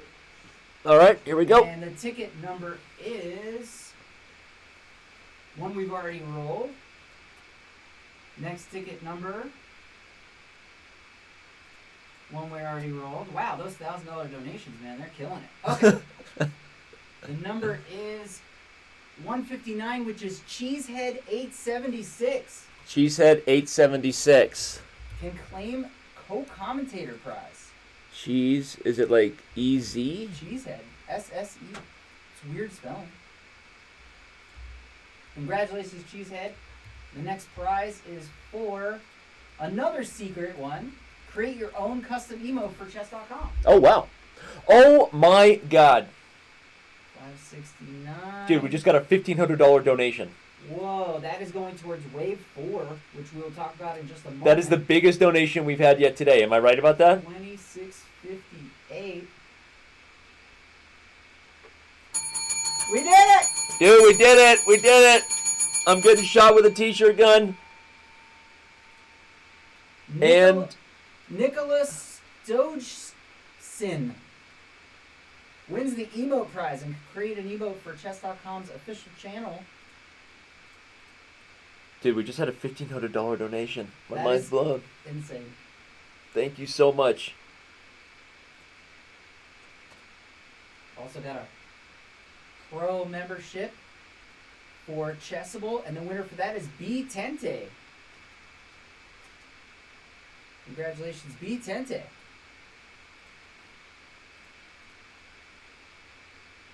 And we've got 2 jerseys to give out. 2468. We rolled. 217. Rolled. 1590. 1590 is Cash Menke wins a signed jersey. Cash Menke. Oh my God, I'm so blown away. This is amazing. Thank you so much, everybody. This means the world. And that means we're already at a total with the Chess.com match and the 6,300 we've raised. Right now we're at $11,389 going to the Snowballs. Gregory Dubinsky wins the last signed jersey for this wave. Congratulations. All right, guys. Amazing. It is time for the final raffle wave. And we're going to be joined by the one, the only Yorg Myer. We are donating more than $11,000 total. The $5,000 promised by Chess.com has been matched by all of you. You guys are amazing. And now we are looking at wherever we go beyond this. So we currently have more than $11,000. Oh, wait, you don't need that. I don't even know if I'll try him one more time. We'll keep it like this. But this has been awesome. It's not even over yet. Donations continue to roll in. Yorg, you're on the show. What's up, buddy? I'm just speechless. I mean, I was just thinking that I get to experience, the whole spectrum of human. Both what happened to us in San Francisco, I couldn't imagine where I'm from. And what I'm witnessing now, I also could not imagine now on the positive end. So it's like some balance in the universe after all. And I'm really happy that, you came up with this idea, you make us be a part of it, and to see how the community reacts to us being in a really tough spot, because at least 2 weeks after the incident were pretty much depression for some more than for others, but it definitely left a mark. And today, this evening, I'm just pure happiness to see this. Well, I'm also, I had faith in our community, and I'm so glad that this has worked out. And I just want to say that again, thank you, to Ina, to the team for giving us the opportunity to help you here. And also just like I said, thank you for I told Dmitri, thank you to all of you guys for pushing through and just doing everything you could to make the best of the event. You won the semifinals and then made it to the finals. And I know it must've been super hard. And you actually won the Rapid and Blitz. So did it help you getting a little distracted that Thursday night to play in the Rapid after everything you had been dealing with that Thursday? It was more like I was in shock and it didn't really settle in yet. So at the same time, I was playing the Rapid so that I don't start thinking about what had just happened. That was the plan, because I thought if I'm in the hotel room in the evening with nothing to do, I'm just gonna go nuts. But we're gonna do some chess here, I think, for everyone. And just so you know, Yorg and I are gonna maybe go over one of his games. We've already had some different educational analysis. You've had some chance to play the Snowballs. And again, remind everybody, if you're just getting here, all the prizes below are still available. And also, as Yorg said, right? We're really doing this event because of something you experienced that was one of the worst sides of humanity. But now on this show, for all of you that have been here, we're experiencing some of the best sides of humanity. So thank you to all of you that are continuing to throw your love this way. So Yorg, let's dive in here. We've got about a half an hour before our next big prize giveaway happens. And what game would you like to go over that I thought maybe you can give me a lesson that, will bring everybody else into, and show me some of your thoughts on one of these games from the PCL finals? Actually, something special happened earlier this month. So I thought that I should show how I beat the former world champion with the black pieces, because that happens to me like every 5 years. Huge donation just came in from Mayprel, who is a very, very often donator also to a lot of our shows. Mayprel, you and I had some emails earlier today. Obviously not going to go into that, but thank you again for your support, not only of today's show, but everything you've been doing for the chess community. And you know how I feel, but thank you again for that huge donation and all the love that you've been given. And that's $500. That puts us over $7,000 raised. Mayprel, you're awesome. So and I've got 2 messages real quick before we get back to it. Okay. Miss Anonymous said, losing everything is tough. Let's help these guys out. And Mayprel responded with, Miss Anonymous, thank you. Here's something to help your matching cause. Good luck, bud. Awesome. So that's Miss Anonymous and Mayprel. Thank you. And Georg, do you want to invite me to a board then? You have a different game rather than a game on Chess.com. I actually sent it to you guys, but I can try to pull it up. Well, let me invite you to an analysis board here. Yeah. You're on Chess.com. So let me just let me just invite you. You're about to get an invite to the analysis board. You just got something else that's important to me. It's not, about the total amount as such, but I also see a lot of small donations, and basically I see that many people are contributing, and that's really nice to see that. I mean, even those who cannot afford to give much, they want to show they care, and I mean, I get the message. I'm really happy to see that. Amazing. Agreed totally. And yeah, every single bit of support, and it means just as much because it shows you how many people want to give back and help out. And yeah. I just turned our board, everyone, into a broadcast. So if you're on chess.com and you want to follow along live, I'm about to give the link in the chess.com TV chat, and maybe someone can copy that link from Chess TV over to Twitch. But if you click on that link, you can actually join me and Georg in the analysis session directly on chess.com as an observer of our sort of lesson here. So Georg, you want to make the moves on the board and take us through this game? All right. So Vishwanathan Anand is white. He doesn't need any introduction. Game? I haven't seen this game yet. Okay, here we go. And you played the French against Anand? So there's a little story to this. Okay. It's my 4th classical game against Anand so far. It's the 3rd time I'm black, and he's a very principled guy. Every single time we play my French. Every single time?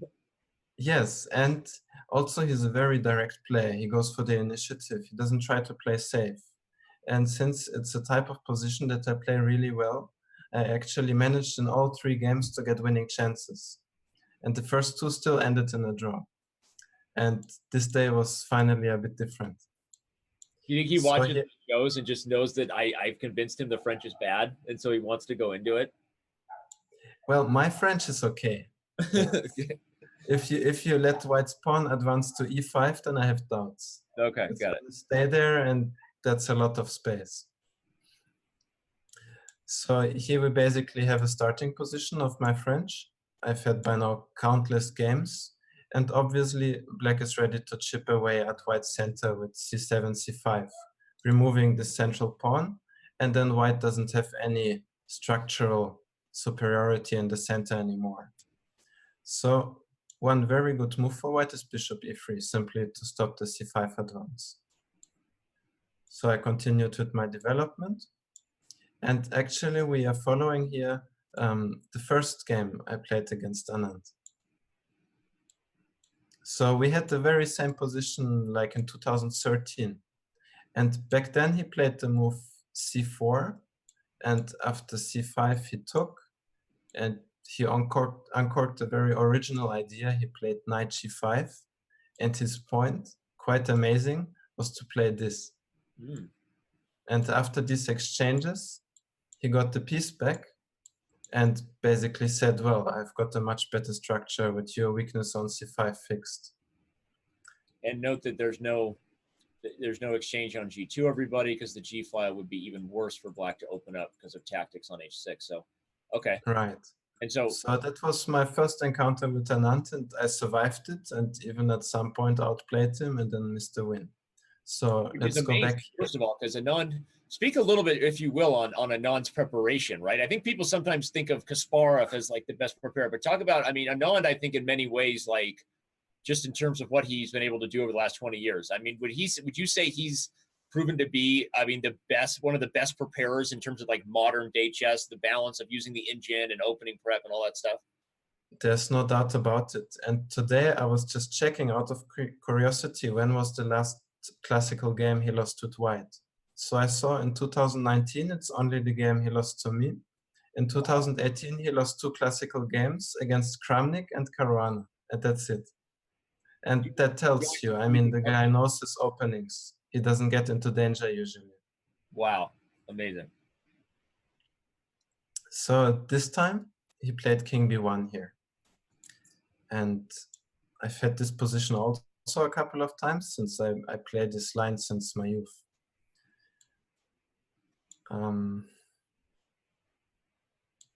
He went bishop g5. And yeah, basically we both knew this position, and I had it once against Fabiano Caruana when I was obviously black as well. I think like a bit more than a year ago. Caruana played c3 here. And when I show Anand's move and the reply, it will be clear why Caruana played c3. Okay. So Anand made, to my mind, the most natural move, rook e1. I mean, all the pieces are in the game, and now you bring the last guy into the center to join the action. And it turns out that black doesn't really have a useful waiting move anymore. So I have to now release the tension, and hopefully it works out. And here there's a very concrete operation. I took on f3, queen takes. So I start to do basically everything, as they say in the books, you should not do. First, I give up my wonderful bishop on b7. Mm-hmm.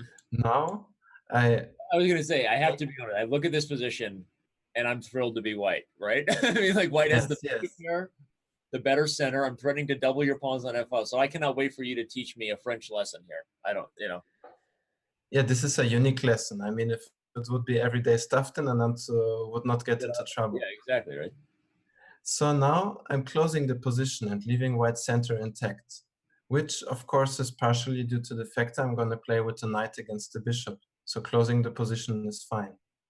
Okay. And since there are not so many light pieces left, having less space doesn't matter much anymore. So he went bishop e4. And of course, I still need to do something. I want to take away half of his bishop pair now. So I go g5. I moved the pawn in front of my king. Yeah, another thing you don't do. Bishop g3, I take it. And now, of course, a natural move would be to play queen g3. But then after queen c7, I kind of win a tempo against the queen again and slow him down. So he doesn't do that. He took fg3, opening the f file. Looks good at first sight. So what would you say on hg3? Is this not an idea to kind of slow play this, or is this just too slow of a plan at this point? It's kind of slow because I can defend. I mean, for example, if I go king g7, you go rook h1, you do not even have a threat because you can take on h6, I take rook h1 check, and that's it. Mm-hmm. Like black is very solid on the dark squares, and you can't really, strangely enough, it's very hard to approach the black king. Right. So yeah. I have time at some point to consider something like c3 to get you busy as well. Right, and now if white ever went for this, you might, oh my gosh. Yeah. Well, both the attack and the donation, we just had another donation of $999. We are now at more than $8,000 raised, which means wow, more than I don't know what that is, more than 13,000 what? Over $13,000. Over $13,000 and counting. Thank you so much, everybody. So C3 is coming. This is getting hard. Yeah, it looks innocuous at first sight, but the C3 counterplay is serious. Right. So in the game, FG was played. King G7, I have to fortify my king's position. There is a general rule I have, I mean, it's one of my own rules, so to say, that I came up with when studying chess over the years. You invented your own chess rules? Yeah, my own rules. Okay. So basically, when you play against a lone bishop, it's good in general to have the king on the other color. Right. Because even if there is nothing concrete going on, I definitely improve my position by putting the king on the right color, because this bishop is never going to give a check. Right. That's good advice also So, just from a practical point of view for a lot of the people listening who play probably a lot more blitz and rapid than they do. Not everybody plays Anand in over-the-board classical games like Jorg Myer, right? But it's very good practical advice, especially for blitz and rapid. It's almost like Karpovian, right? Like Karpov chess. Just get your pieces on safe squares even if you can't see a reason to do it yet. yeah, and one day I remember I was playing some deathmatch and Ben Feingold was commenting, like, this dude, he plays bullet, like he plays classical, he plays h3, a3, and so on. And I can do this because I have these rules, basically. Right. Yeah, I put the king always on the right color, so I don't need to think about it. When there is nothing concrete going on, I will make a useful move like that. Right. I'm pretty sure I was commentating with Ben that day, actually. That was the first death match you ever played for us. Yeah. That was before we had the Speechless Championship. So amazing. Right, All right. right. Good times. So here Anand actually stopped. No, he played c3. He stopped my c3 forever, which makes sense. But the problem is that now I have a clear target. Mm-hmm. B4 is eventually coming and it will open files. Right. Okay. Like I said before, the position looks innocuous, but somehow the black counterplay is coming. And what does white do? For example, if you play h4, I'm going to stop you on the tracks. You're not going to open any files. And on queen c7, there is always, on queen f4, there's always queen c7. And fascinating. We're going to back up and see where Anand went wrong at some point, but go ahead.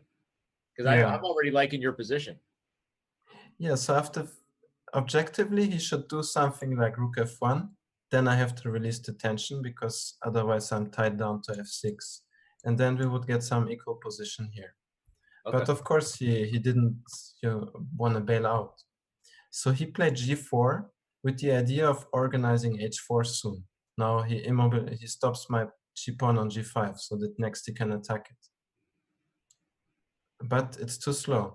I played queen d6, obviously preparing b4, but also looking at the h2 pawn. And if he would play h4, I'm in time to take it, and rook h1 is met by the very nasty queen g3. Perfect. And suddenly I'm just taking over control using this extra pawn. Yeah, black is not only already down a pawn, but probably losing even more. Danny, I got to take a minute to ask you to read a message that we just got from Miss Anonymous. You mind reading that? Absolutely. So for Miss Anonymous, again, one of our oh my God. Okay, so Miss Anonymous says the Baden-Baden team played so well at the PCL finals, and they are a great team. We are adding $3,000 in a matching contribution to try and help them. So they're adding an additional $3,000. Wow. Wow. I'm just speechless. I thought you guys were being generous with matching 5,000. I mean, honestly, like I said, in my part of the world, also this would never happen.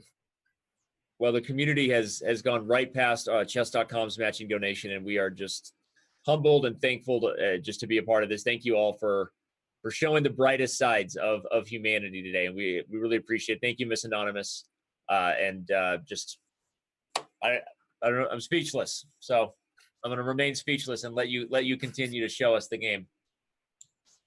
Okay, so after queen d6, finally Anand went rook f1 because he was tired of my knight on f6. And now, of course, I have to exchange because I cannot defend on f6, but I take this pawn. And I think when you just, you trust your gut feeling, it looks wrong for black. You know what I'm doing. Right. My king is open and things, right. But my king's position is actually very solid, and my queen is doing a very good job controlling this important square. And without this check on e5, nothing is really happening. Well, I'm going to ask you to divulge even more information here, help everybody get better. So what is that balance that a modern day grandmaster has? Because like you said, intuitively, taking a pawn in front of your own king, right, opening up more opportunities for counterplay. There's a lot of reasons why you could quickly, and I think a lot of players of different levels would sort of quickly, for what seems like good reasons, like, that just seems like a poison pawn, right? But what's the balance that a top grandmaster has in their approach, knowing that you have to be concrete these days? Have computers just made top grandmasters better at playing this type of chess, or is it just something you learn over time that you can't afford to dismiss things based on superficial reasoning, even if we know that it's dangerous? So how do you calculate in a moment like this to justify taking H2? In my case, it's mainly intuition that I substitute with my calculation. Basically, I had the feeling everything I'm doing is right, and I believed in my position. Then I'm just checking the lines if, it also works out. But that's the thing. I mean, if you're a good chess player, your intuition usually leads you the right way. And Magnus Carlsen is the best example for that. He's an enormously strong player just by his chess understanding. And when he has a good day, he also calculates well. Right. No, that's a good way to put it, right? Yermo once said that to me or something like that. Like, players reach a certain level of understanding where they're not even capable of misevaluating something anymore, right? Like, they're always going to know the right intuitive idea, and they just happen to be in good form or not based on how well they're seeing tactics. But they almost couldn't make a bad intuitive decision if they wanted to, kind of thing, right? Yeah, basically you make the right moves because you feel they're the right moves, and then you get rewarded. Oh, there's some tactic here, yeah? And then because you're also good at tactics, you find these opportunities. But sometimes it is a bit accidental like that you Right. just make the right moves without seeing everything, and then the opportunities unfold and you start using them. Right. Okay. Well, fascinating. So you took on H2. So Yes. Does Vichy ever get nervous? Could you tell that he was nervous now? I will tell you when he got real nervous. Okay, good. I want to hear. All right, let's go. So he quite quickly went d5 because he had not yet resigned himself to just fighting for a draw. So he's trying to open the position, activate all the pieces, and then he hopes that all my loose pawns and king will matter. But I play queen d6, and now it turns out if you would take on e6, there's just no initiative. I will play this, I will play rook f7, and I'm extremely solid. He has his weak pawn on g4. Black has no problems at all. Right. And suddenly also the black king looks extremely safe. So he didn't want that either. Okay. So after queen d6, he gave a check. I play e5, he takes on a7. And here was for me the key moment in the game. Because I understood that b4 is a good move. But I didn't play it. So the reasoning is that I felt this position after queen e3, it's not so simple to play. I mean, the computer will do things like this actually, and just keep playing the position. And it claims that the white has more problems with his king. But already I'm a pawn down. Well, black has a fine position, but it's very tricky to play. Every move you are kind of doubting what is the direction to go. And I never had the feeling that I can play this position well if I play b4. Although the computer will say b4 is the best move, and that's all that matters to the calculating machine. I played rook c5. And my whole point was to completely disturb his coordination. Yeah, you cut now the black queen is completely shut out. To take d5, right? You're just like cutting off the coordination, kind of. Yes, I'm shutting out the white queen. And I think from here on, Vichy got Anand. He got increasingly nervous. Eventually, it was just obvious. Like I could see on him, he was kind of shaking. I think this move he probably missed. And I was going to say, you think it's fair to say he just missed rook c5? Yeah, or maybe after rook c5 he realized that his position is actually much more dangerous than he ever thought. Got it. So he still has to protect on d5, and I realized that it's very hard for white to deal with my e-pawn now without the support of the queen, because if you play a move, let's say like rook e1, I'm so happy to put my rook behind the e-pawn. Yeah, you f7 don't is not longer have attacked anymore. Right. Like white is helpless. I will just walk the e-pawn down or sometimes corral the d5 pawn. Also, I can kick the white queen around whenever I want with the rook to the 7th. So white has no ideas. Okay, He so played rook. while we figure out how we deal with e4, I'm being told I have a message to read as well. And just remind you that everybody who donated $10 or more today is going to receive a 1-month diamond for them or a friend. So everybody, we're no longer even doing the raffle for that. Everybody that donated is getting that. Yes, and there's still time. And there's still time. So just everybody that donated that, we're diamonds for all. We're Oprah of diamonds right now. $10 or more. $10 or more. Thank you so much for everybody. And we're in the final stretch here, but this has been amazing. We're at a total of 11,300 raised. That's on top of the 5,000 from Chess.com. Yeah, so it's actually That's the Beatles, right? Lucy in the Sky with Diamonds. Yeah, the guy with diamonds are a girl's best friend, and I am a diamond girl, proudly. So we're at 16,000 total to the snowballs, 11,000 raised on top of the 5,000. Amazing. And however many tweets we got. And that's right. We've got to count up the tweets at the end of the show. So remind everybody, if you're still clipping and enjoying maybe some of the educational gems that Yorgos dropping on us, doesn't always have to be crazy stuff that's clipped. We will donate an additional $2 for every clip that gets tweeted using the hashtag there below. So, all right, Yorgos, sorry, go ahead. Yeah. So I played. Vichy played rook f5 here. He of course doesn't want to go passive, because no top player ever wants to go passive. Then you leave all the fun to your opponent, and every decision you make is going to be difficult, because no one is good at playing without a plan.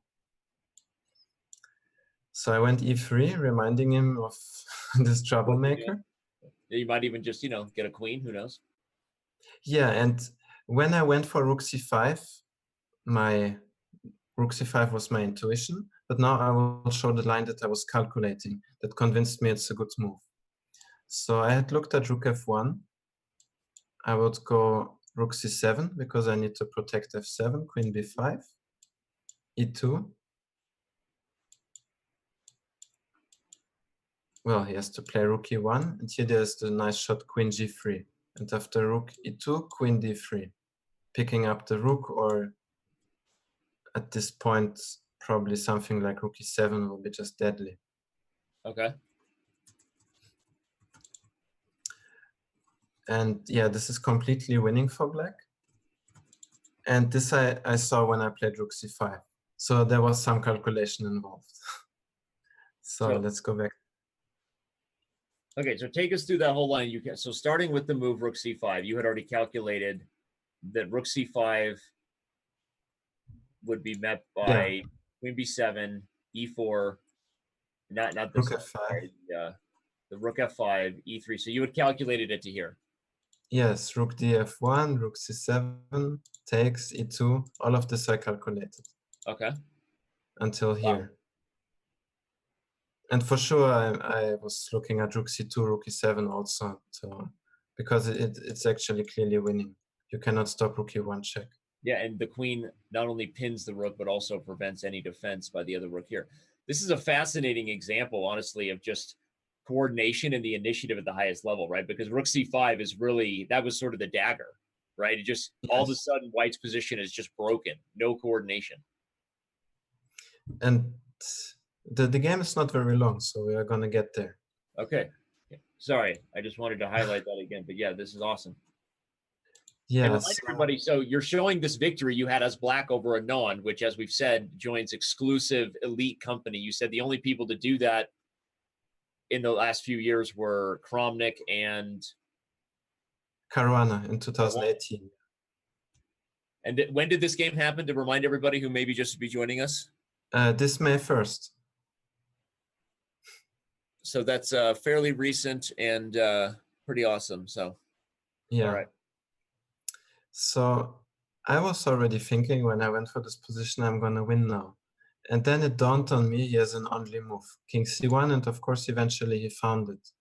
And it's all related to him being able to stop this pawn, that now there is no check on d3. Okay. So king c1 is, well, it's a difficult move, but it's born out of necessity. Right. So he found this, and now basically I had to add fuel to my initiative. And I found the move b4. Wow. Basically, 1 point is if he plays cb4, I go rook c7 and c3 on the next move. And then it's definitely going to be lights out with the attack against the king and the pawn on e3 alive. So that's not an option. He played queen b4. After the game, when analyzing with the computer, it turned out that there is a miraculous save here. Rook f1, which we both did not consider because of the last line, where queen g3 would win in analogy, because e2 cannot be stopped. Right. But in that line, I played e2 first, rook e1, then queen g3, everything was forced. And here white has a move still. And there is this amazing resource, queen b6, after which white is winning. Because I cannot defend against rook g5. And then queen f6 check. Yes. Oh my gosh. And to check on the h file. But this defense is superhuman.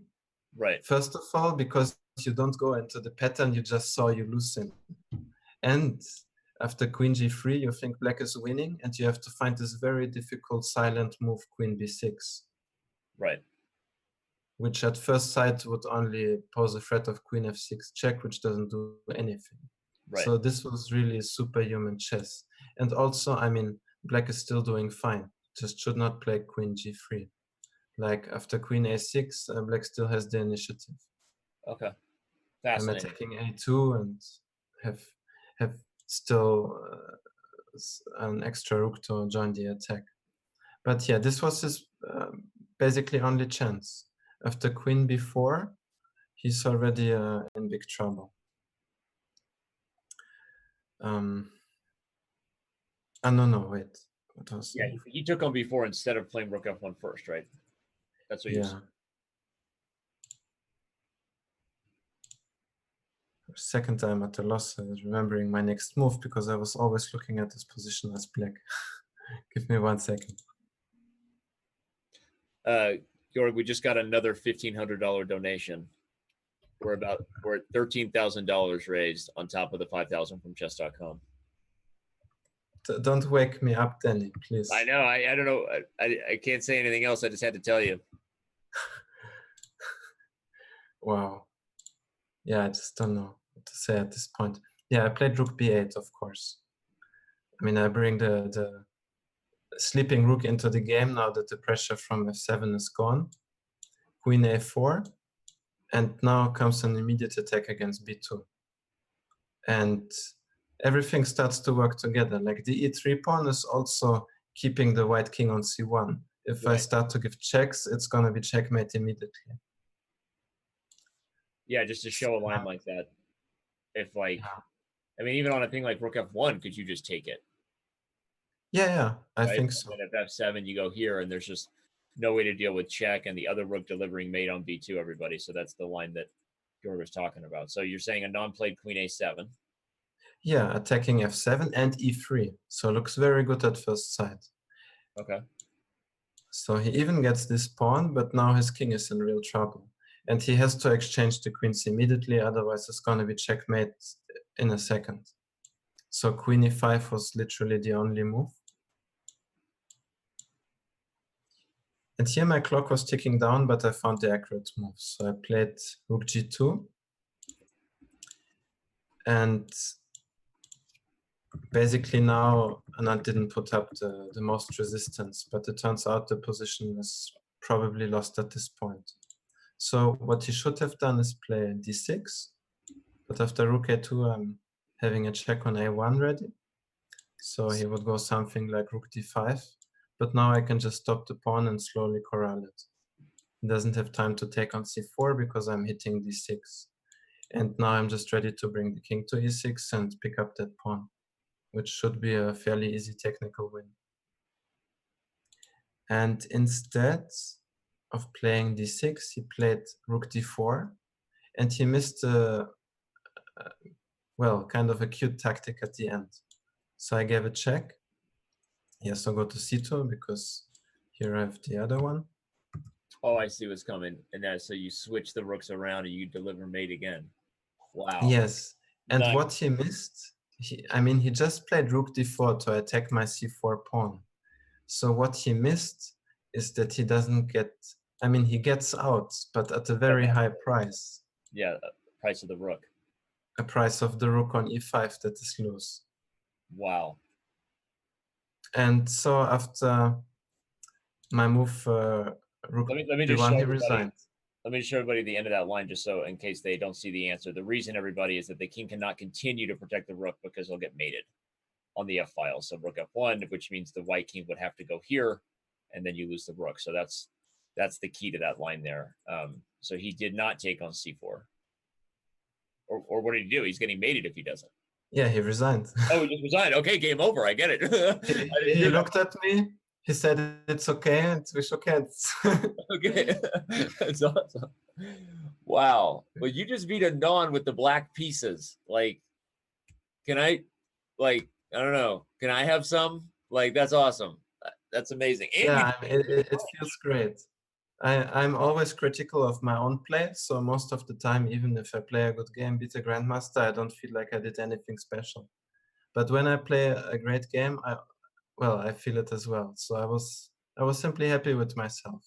I mean, all the years that go into studying chess, and then once in a while I manage to do something like this, it feels like, you've done something right.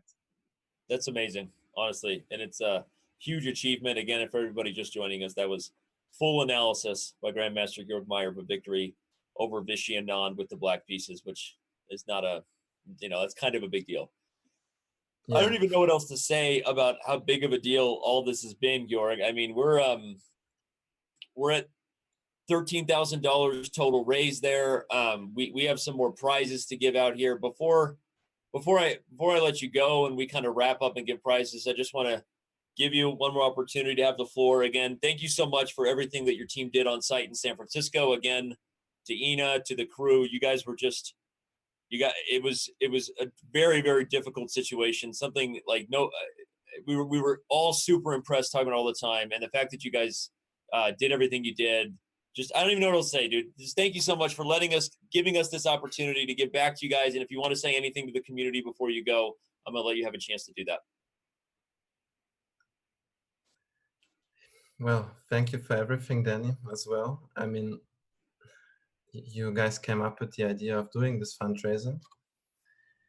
And you were positive that the community is going to show that they care and going to give back in a big way. And well, you were right about this. And life is rich in the end. I mean, every day something can happen that you couldn't imagine being possible. And like I said at the beginning, we were struck on the very bad end. So many things came together for us to basically lose, in my case and in Ina's case, for example, almost everything that is somehow valuable to us. And yeah, I mean, we were really in a slump and quite depressed about it for a while. And yeah, here we are kind of at the turnaround point, having positive emotions, seeing, the other end of the spectrum, what people are capable of, showing that they care. And I'm just amazed and happy to have witnessed this. Well, thank you so much, Jorg, again, for all you do for chess, the chess community, for your hard work. I mean, the Snowballs are a staple of the Pro Chess League, and the community shown that they love you guys, and we can't wait for next year. We can't wait for all you guys are able to do, and wish you the best of luck this month. And obviously, we'll be writing a recap. We'll see where we end up at the day. I'm going to give away our final prizes before saying goodbye to the community, and thank you again for everything. Bye, Jorg. Bye-bye. Thank you so much. All right. Well, all right, it's time. Before we give away those raffle prizes, of course, there's one more community goal that was met that we got to take care of. Okay. That's the makeup tutorial, Danny. Well, there's also the teacher gun, which will happen on another stream. Correct. Everybody, that will happen. The CO2 broke with the t-shirt gun. We're going to fix it. Don't worry. All right. All right, here we So go. we're ending on a high note here. Ending on a high note. All right. I'm gonna go ahead and we're gonna award that last raffle. We're gonna take care of those prizes, and then it will be time for the big one. All right, so we're gonna start out with the 1 hour lesson with the one, the only Anna Rudolph. And let's see how many tickets we had in the very last section. 4,940 tickets, Danny. Okay. Can you believe that? I think that's the biggest segment of the day. 4,940 tickets in the last half hour of the show. Yeah, it's nuts. I mean, it's too much.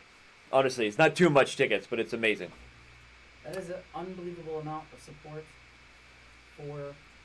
Today started out crazy though. We were on a pace early where I was like, what's going to happen here? Because the community, you guys all came out, it started, the 4-figure donations were all over the place, and every other donation also amounted up. I mean, it was just everybody here showing you care. Thank you again for your support for the Snowballs. So what am I doing? I don't know what am I doing? We're announcing the... Oh, prizes right now. Okay. So with ticket number 507, the winner is... of the Anna Rudolph lesson, Miss Anonymous. Miss Anonymous won?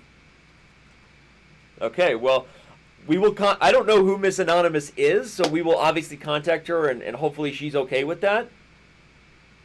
And if not, of course, she can gift it to another. If not, of course, she can gift it to anybody, so right? But obviously, I'm sure that Anna would keep your identity anonymous if that's what you prefer. So. All right. So the next one is actually another surprise gift. Okay. You will become a Chess.com featured journalist for a day. You can write an article, and we will headline it on the homepage of Chess.com. Okay. And the winner of that one is ticket number something that was already rolled. Drum rolling while I wait for the number. Still got a drum roll. It really helps to drop 1,500 tickets, doesn't it? Yeah. It sure does. 903. OMG, snaps. I gotta keep rolling. There we go. 3789. 3789 is you and me and your best friend. You and me, your best friend, and he's been around. Correspondent for a day. I love it. And again, any of these can be gifted if you know somebody who really actually wants an opportunity to write, right? Yes, to maybe feature themselves as a journalist for Chess.com. And so if that's not your thing, you and me and your best friend. Arn, let me jump in real quick and answer a question on Chess TV. Of course, shout out to Donna, Rooked on Chess, an OG of the Chess.com community, an old gangster. She's been around forever. Donna asked if anybody can donate after the show, or are we shutting it down? Of course anybody can donate. You can contact me if you're interested. We can even give you a direct line, or if you want to add anything that you would like us to put in the article in the next 48 hours. So the show is going to end at some point here, and we will end with a number. Give us some time to finalize that number. If you read the article later and you're like, hey, that's not exactly the number they ended with, just know that obviously we're going to recalibrate and do whatever. So, of course, anyone can donate after the show if they wish. You just contact us. All right, so we got 2 more signed jerseys from the PCL finals, and I'm going to keep rolling until I get a number we haven't already called. I kind of secretly wanted one of these, but now we're giving them all away. I have all this swag in my office. All right, so I've got 4444. We've already rolled that person as well. We have 2 sets of tickets. They're 1438. Almost. Oh, wait, no, we do have a winner. Chompton 2 wins one of the last jerseys.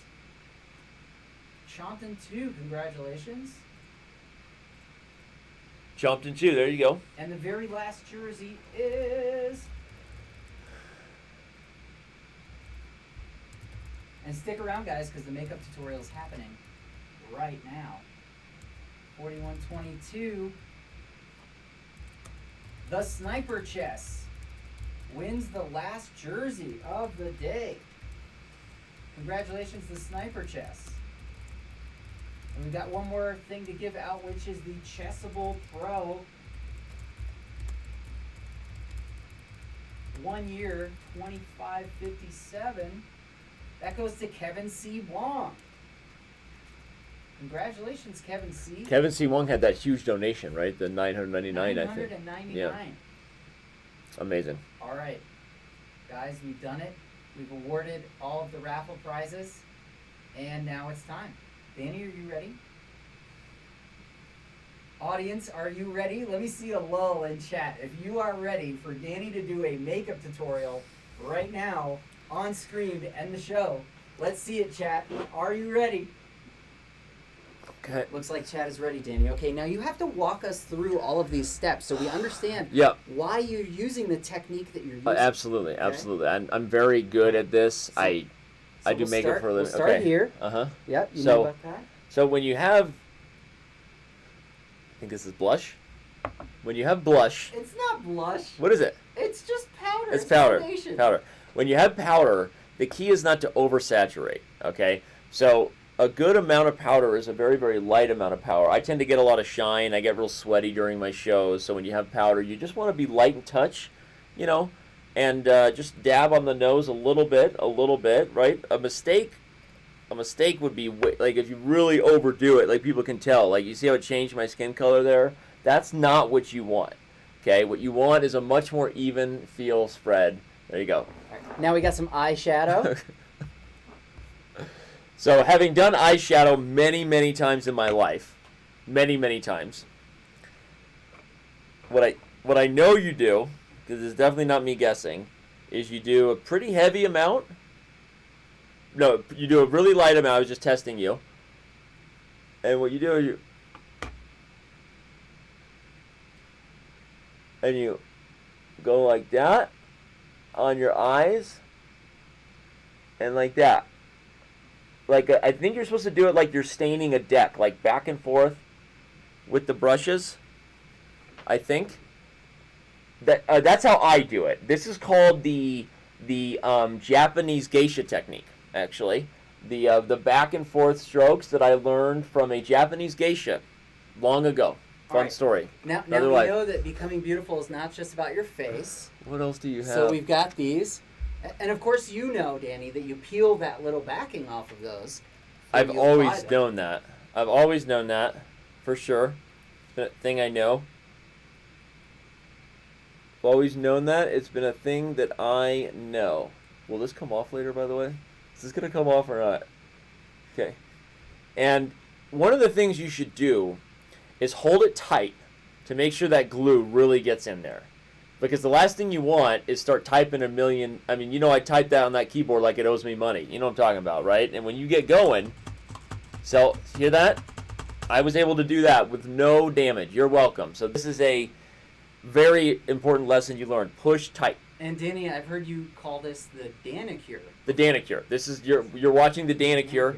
This is a technique that you're welcome to use on your own time. The Danicure is a first of all, it's a cure for loneliness. It's also, for some people, the jump toward depression, but that's another story. Are you going to make me do this? All right. For $16,000? We raised $16,000 today. It might have been more. Or more. Let's see. 17,986. I look like the Joker, which is what I'm going for. In the Danicure, one of the things you have to be aware of is that there is no cost that is more worth your beauty. All right, and the crowning... And the crowning moment. There we go. Moment.